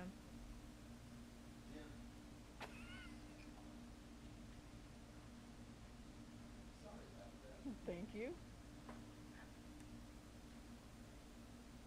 All right, motion passes. Next, we will have a briefing, legislative update from Stephen Parker, Chief of Staff. Chair Jones, Vice Chair Williamson, CEO Greenwood, and board members, good morning. Staff is on top of things. Kenya was standing up behind y'all. You're supposed to be sitting next to, and I said, I understand. Jennifer LaRosa is down at the Capitol today. We've got some legislation that dropped yesterday, and so it's helping to navigate some of that. Today is Legislative Day 24 out of a 40-day session period. A little over halfway through our legislative session and 1 week from crossover day. Crossover day is March 6th, which is the last day a bill has to make it out of its chamber of origin if it's going to remain a viable piece of legislation throughout the remainder of the session. And so we've got a couple of priorities. Our initial one was the BRT camera enforcement.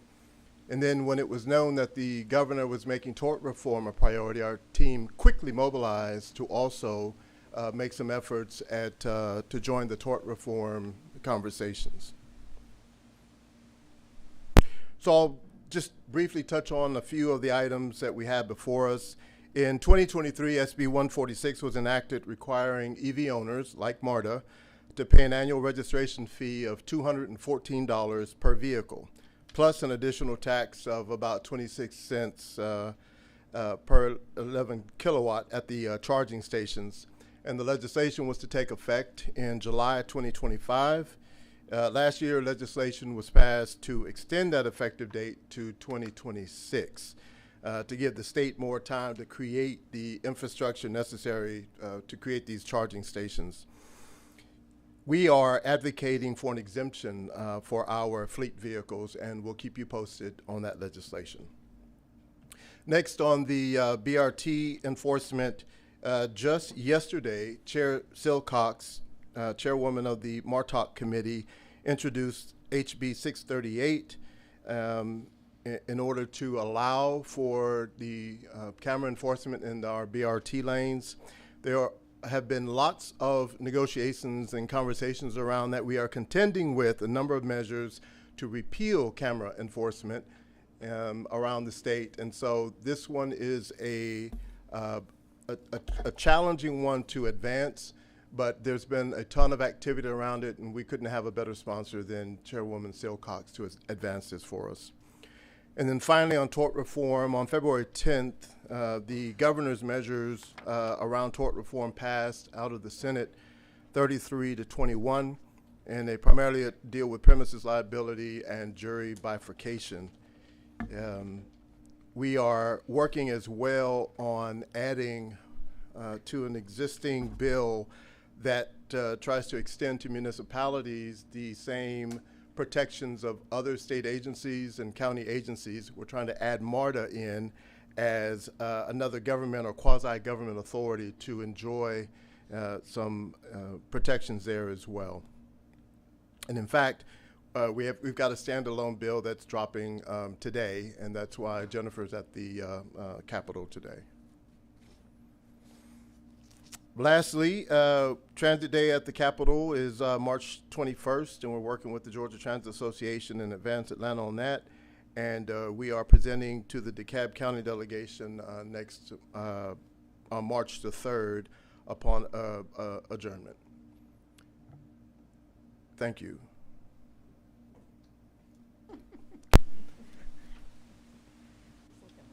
Are there any questions, Mr. Durrett? Stephen, I understand the headwinds for the camera legislation. Is what Ms. Silcox is putting forward going to be very narrowly defined to address just the Summerhill corridor to assuage any concerns from people that want to back off of camera violation laws generally? There are a number of conversations happening around that, Director Durrett, and that is one that's on the table as well. Initially, there was concern about application around the state, and so it was sort of narrowed to just apply to Atlanta. And so all those conversations are on the table. All right, thank you. Yes, sir. Mr. Pond? Stephen, going back to the tort reform, and there are a whole lot of moving parts to that, and who knows how that will end up. But my question is, we had two recent very large settlements dealing with things, crimes happening on MARTA property that we had no responsibility for. And in reading the AJC, there appeared to be something to address things happening on property. And I'm not sure what the detail of that, but are we in the mix with that protection? That's yes, and I'll invite Chief Legal Counsel Jonathan Hunt to Thank you, assist. Mr. Parker. Yes, sir. Those two cases were premises liability type cases, so the February 10th measure would provide some level of protection, but there are other items that we're trying to close the gap on, which is why Mr. Parker's group is still working hard down at the Capitol now. Any more questions? Quick question. Ms. Scott? In regards to the language of the bill, I do believe you said HB 638. And in regards to Mr. Durrett's question about whether it was concise only or to Summerhill or the Atlanta area, the bill as crafted now, does the language only address the Atlanta area? I'll have to confirm what that language is, Director Scott. It just dropped yesterday evening. Thank you. Yes, ma'am. Mr. Parker, when you look at that, will you verify which zones for the camera enforcement? Because my understanding was that it was only for certain zones, maybe like school zones, but if there's a broader scope, will you determine that as well? Yes, ours would be in our lanes, in our BRT lanes, but I'm sorry, let me back into that. For the legislation or the push to stop camera enforcement. oh, got it. Yes. Yes, absolutely. Mr. Frierson? Yeah, Mr. Parker, you mentioned that that MARTA is in the process now of dropping a bill or legislation today on behalf of what MARTA. Are we in a situation to talk about that and discuss what that may overly look like?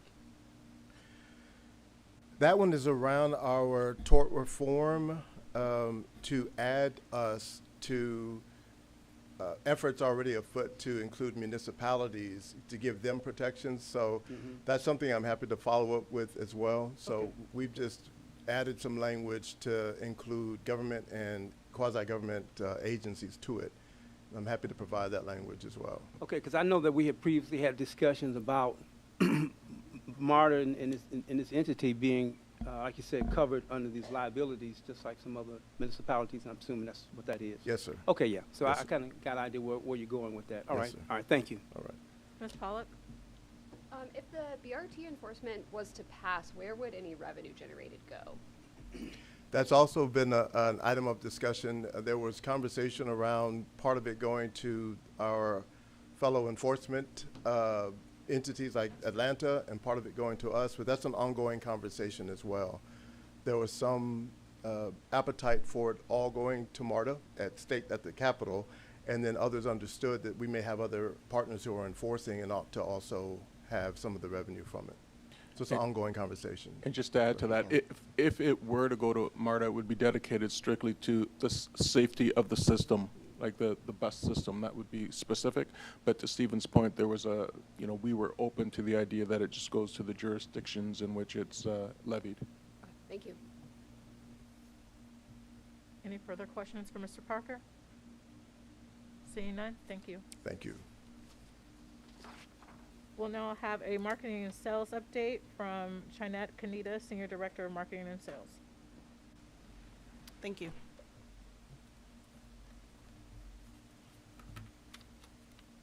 Good afternoon, Chair Jones, Mr. Greenwood, Mr. Parker, and the rest of the board members. My name is Chinette Kanita, and I'm the Senior Director of Marketing and Sales.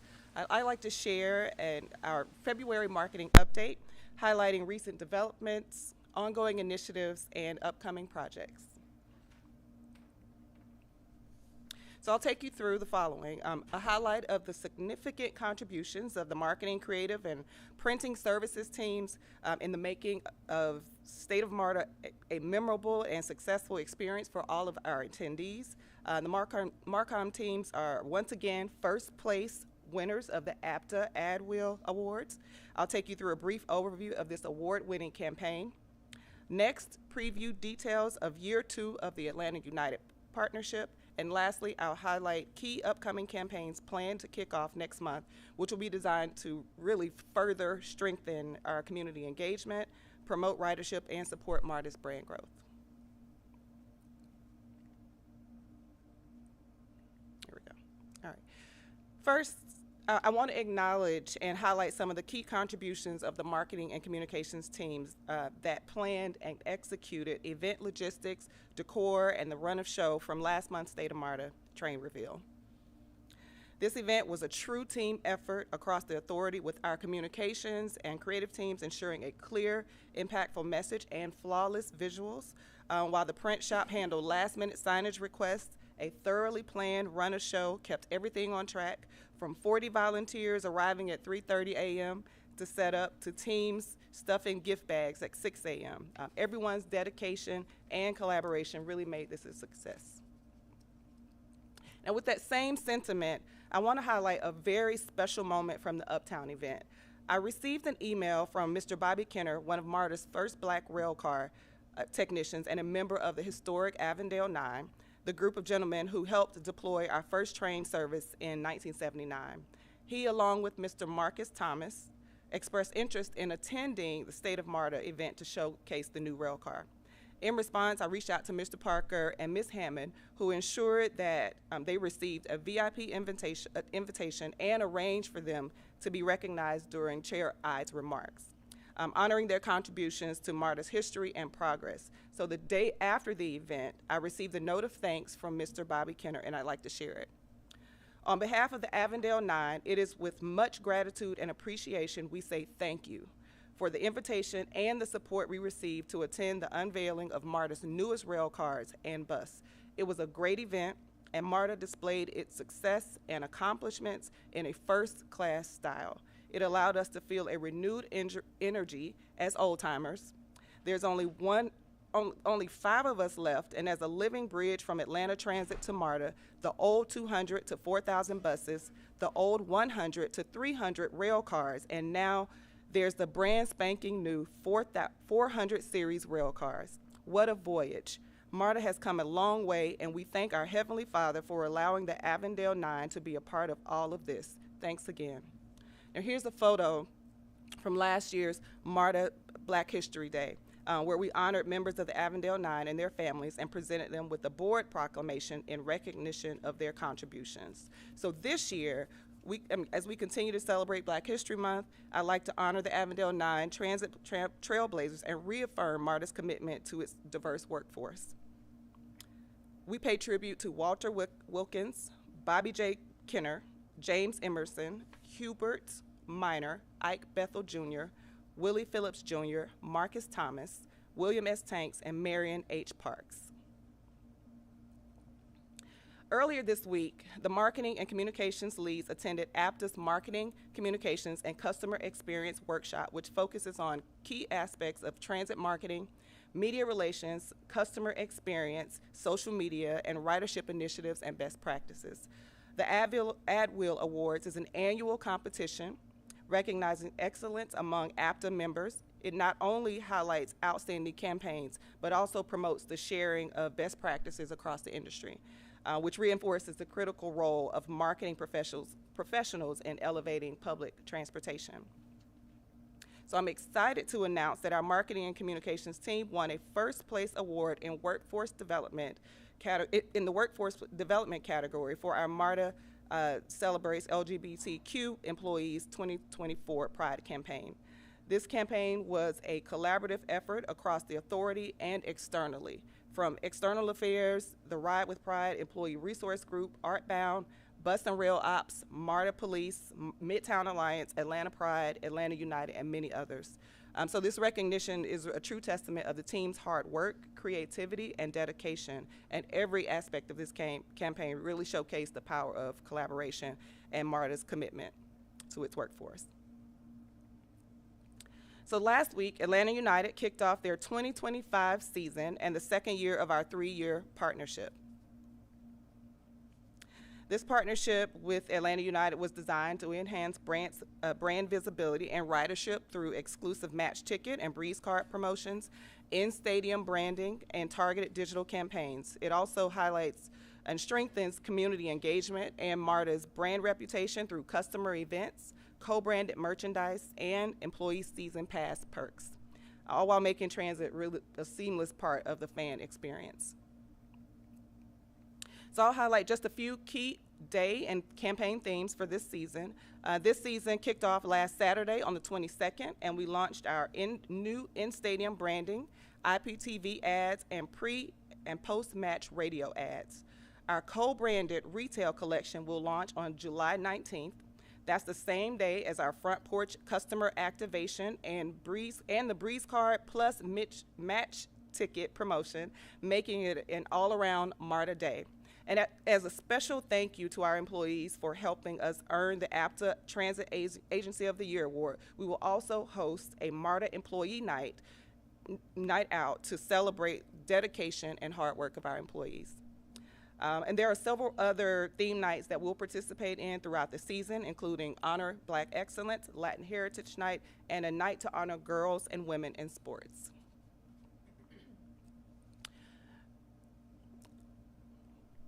All right. The marketing and special events teams also hosted a pop-up shop at GWCC station last week so that fans can grab their co-branded MARTA Atlanta United merchandise before heading into the match. We generated $21,000 in sales in just 2 hours. So special note, we were recently informed that Atlanta United received the 2024 Consumer Products Initiative of the Year Award for the MARTA and Atlanta United collaboration as part of MLS's Mark Abbott Club Business Awards. The winner of this award is selected through a voting process across their respective peers, inclusive of MLS clubs and the league office. Specifically, it recognizes a new and innovative consumer product initiative that made a significant business impact. Thank you to all of those who supported the launch of this partnership. And to close out, next month, I'll present our 2025 marketing and sales strategy along with a Q1 update. Also, Transit Employee Appreciation Week begins March 18th, marking the relaunch of Phase 1 of our Ride with Respect campaign to reinforce our code of conduct and promote a positive transit environment. Thank you. Any questions? Can we all just give this team a round of applause for all of their wonderful work? Thank you. Yes, with the sweatshirt. I've told you before that I need security guards anytime I have on that merch because it's real. People want it. You guys have done an amazing job, so thank you so much for all your hard work. And thank you so much for being dedicated to still being a merit-based, inclusive MARTA, and showing that in our marketing materials and in the workplace. Are there any questions for Ms. Kanita? Thank you. All right, thank you.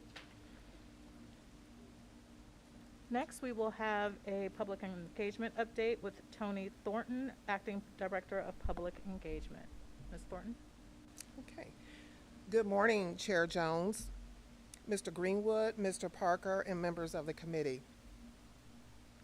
My name is Tony Thornton, Acting Director of Public Engagement, and today's agenda includes an update of public engagement for the Next Gen Bus Network redesign, a review of events and partnerships, and a preview of upcoming initiatives, and a look ahead for 2025.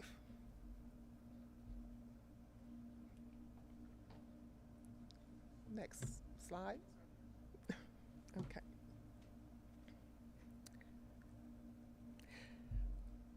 Looking at Next Gen Bus Network redesign, public engagement for Next Gen Bus Network redesign launched in December 2024 and has continued through late February, using several strategies to reach the public and our riders, such as a robust schedule including 48 in-person and virtual meetings, and that includes meetings with employees, our employees in frontline that touch the public as well. Tony, just to interrupt for a second, we're just one slide behind. I think they're trying to advance your slide for you.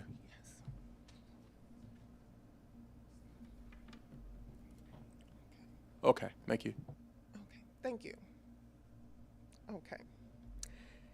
So going back, we have had a robust schedule of 48 in-person and virtual meetings with our stakeholders, elected officials, working with our government affairs department, and reaching the public. And that also includes our frontline forward customer-facing employees at all of the different facilities to make sure they are aware of what's happening with bus network redesign as well.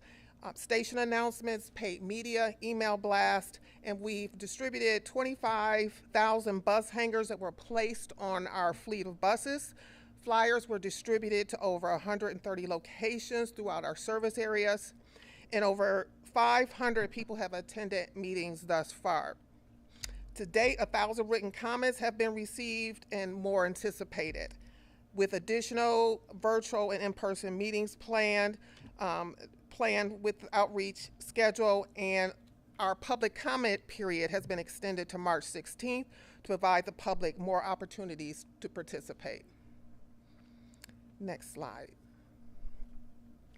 Now with our digital reach, the slide shows 647 views, but the bus network video has gotten 742 views to date. And MARTA's social media posts have reached over 260,000 people, generating 370 clicks to get more information. And close to 500 surveys have been completed, with more still coming in. Next slide. Here are some photos from bus network redesign engagement. The top left shows an open house at MARTA headquarters. The top right is in the City of Atlanta meeting, and then the bottom is a meeting that occurred in North Fulton. Okay, now I'm going to talk about some of our events and partnerships. During this very successful State of MARTA event, trains single-tracked at Lindbergh Station from 4:30 a.m. to 11 a.m. with the center platform closed to commuters. A rider alert plan was implemented using directional signage, A-frames throughout our Lindbergh Station, social media posts, station announcements, and direct alerts were sent to Lindbergh property management, residents, and nearby businesses to ensure that our riders and the community was informed. Next slide. As part of MARTA's ongoing commitment to community partnership, we collaborated with the Eddie White Middle School Academy to present STEM Day, an interactive event designed to foster hands-on learning and highlighting career pathways in science, technology, engineering, and math. Shown here are photos from the event with students looking at the MPD robots and engaging with staff. Next slide. Additionally, MARTA partnered with the National Parks Services on MLK holiday, showcasing our historic bus with over 400 visitors coming through. We also partnered with the Amalgamated Transit Union, ATU, and the Atlanta North Georgia Labor Council to host National Equity Day at West End Station, which also featured our 1953 historic bus, which was also fell on Rosa Parks' birthday. Next slide. Now I'm going to present some of our upcoming events. Next. Plans are underway for the fiscal year 26 budget and the Next Gen Bus Network redesign public hearings. The public hearing is scheduled for mid-May. The budget public hearing is scheduled for mid-May, and bus network redesign hearings will occur late spring, early summer. Next slide. Okay. Highlighted here are various methods used to notify the public and our riders about public hearings. We advertise in the AJC and local circulators such as the Champion newspaper, Clayton News, the Atlanta Voice, the South and North Fulton Neighbor, and Gwinnett Daily. Additionally, again, we place A-frames throughout our stations, and yard signs are positioned at key intersections and high ridership bus stops. We also issue press releases and share information on social media to ensure broad awareness and to maximize public participation. Next slide. Now I'm going to talk about an upcoming initiative, our MARTA Goodard partnership. MARTA is in partnership with Goodard and Clayton County, and we'll host 7 mini market pop-ups across Clayton County starting in April to provide fresh, healthy food to families facing food insecurity. The events will offer meats such as turkey and beef, shelf-stable items like rice and canned goods, fresh produce, bread, milk, and juice. While this event is not open to the general public, registration opens a week prior and is shared with a curated list of community stakeholders, including public school clusters, senior centers, and local organizations. Each event will serve the first 100 registered participants with bags of food. Next slide. And on this slide, here are just a few photos from the Goodard events that took place in 2024. Next slide. Lastly, the Office of Public Engagement will share our 2025 strategies at the March External Relations Committee meeting, so stay tuned. Thank you. That concludes my presentation, and I'm happy to answer any questions. Mr. Frierson? Yes. I want to say thank you, Ms. Thornton. I appreciate what you do in the community. We see a lot of you out front-facing with our customers at some of the community events, and we're grateful for that. What is always challenging, and this is my comment, is that the number of people that we don't see in attendance, at some of these events. And it gives us an opportunity to see, well, are we really reaching some of the people in those spaces? I know we're doing it in different places, but we are offering those locations, those meeting places right in the community where people can be able to come in and look at and put their hands on and have conversations about these route changes. And I'm saying this to the community. I really hope that they take advantage of the things that we have on the schedule to come out and see that. What we don't want is people to feel like they're left out. And we're trying, your organization and your department is really trying to put that out there. And so I want to say thank you. And we just need to keep on trying, all right? Appreciate it very much. Thank you.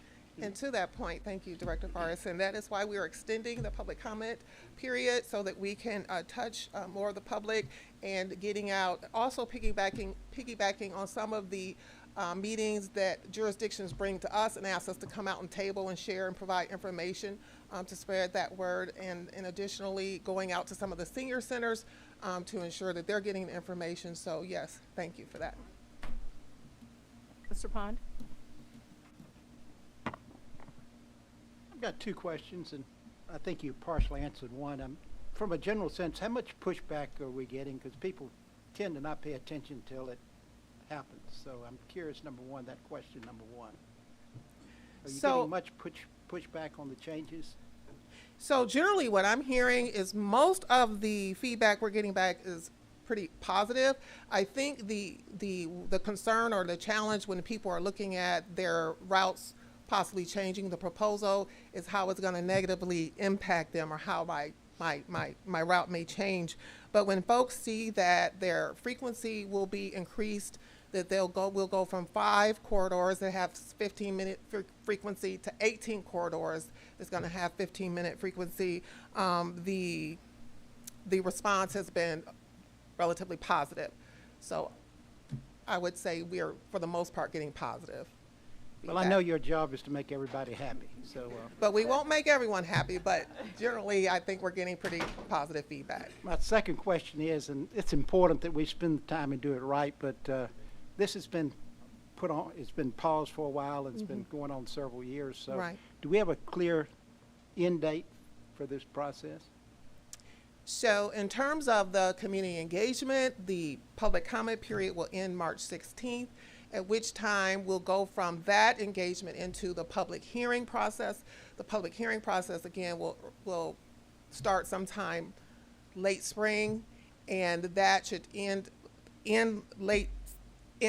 early summer, and then we'll begin the process for the actual implementation, which I think I'll invite Ryan to touch on that a little bit. Morning again. So as far as the actual rollout of the bus network, then after we go through this upcoming period of refinement, the public hearings, then we're planning to launch at the end of this calendar year. So we're still looking for December. 225 then? Correct. Ms. Bolton Harris? Thank you for your presentation. As a parent of a high schooler, I always get interested in the STEM programming that you offer for students.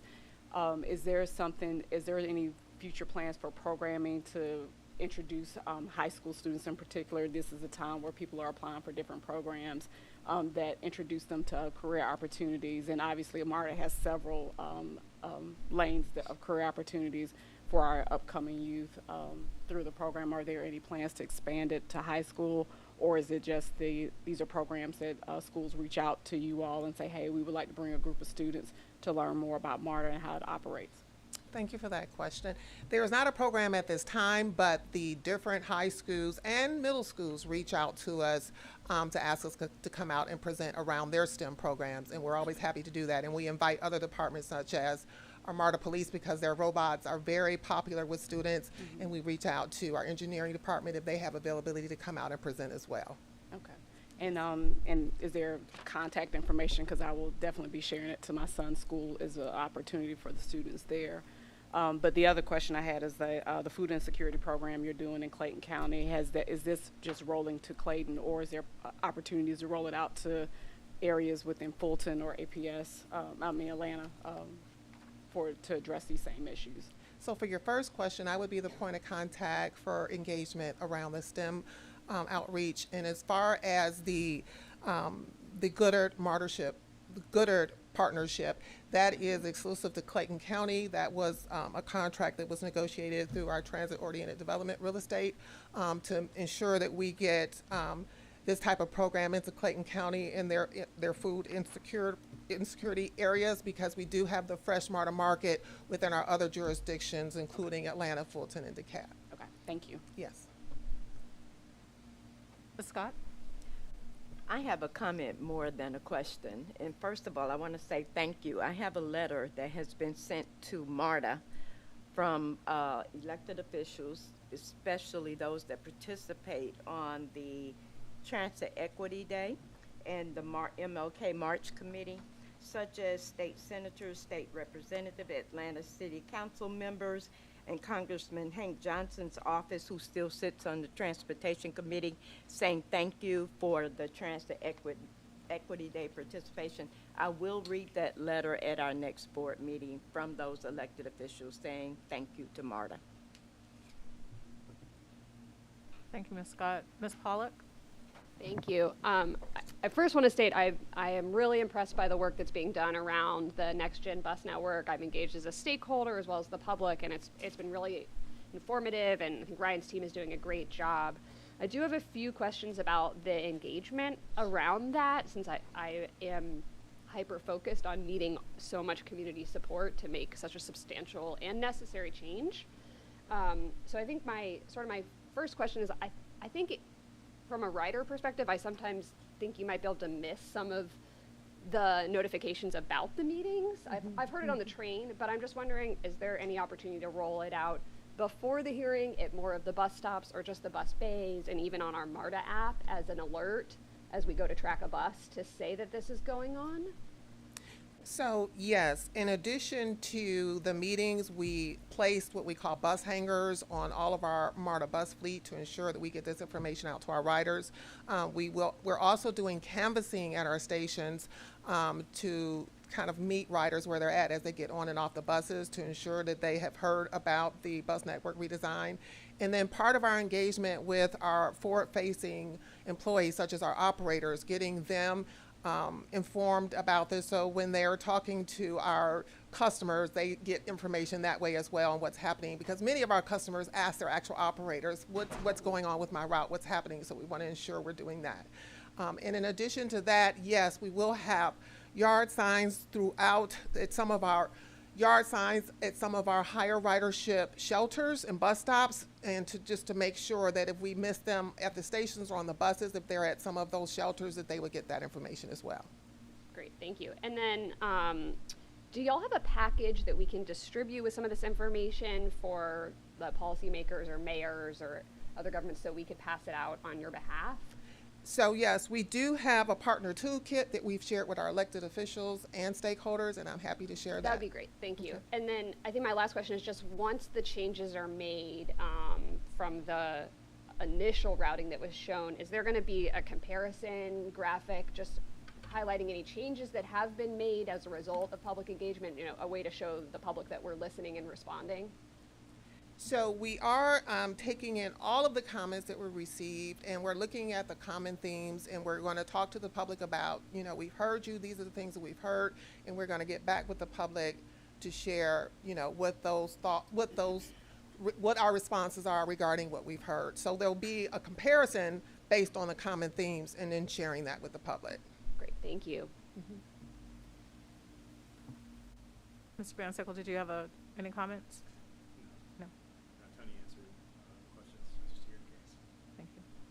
Are there any other questions for Ms. Thornton? Seeing none, thank you. Appreciate it. Thank you.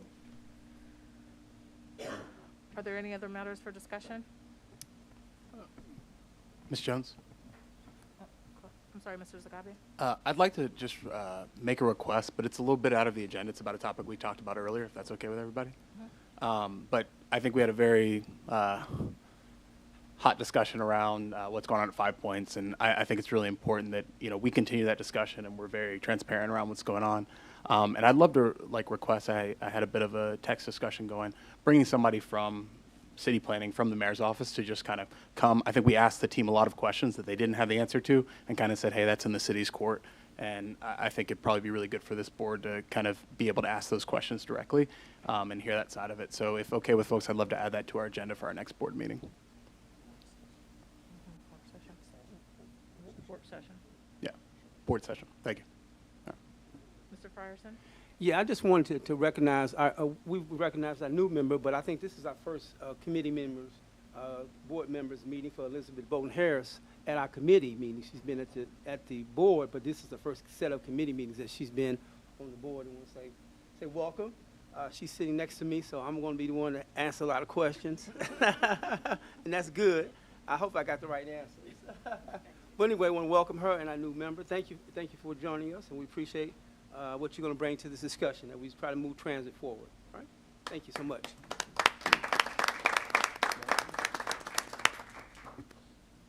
Thank you, Mr. Frierson. Are there any other matters? Seeing none, we'll adjourn. Thank you.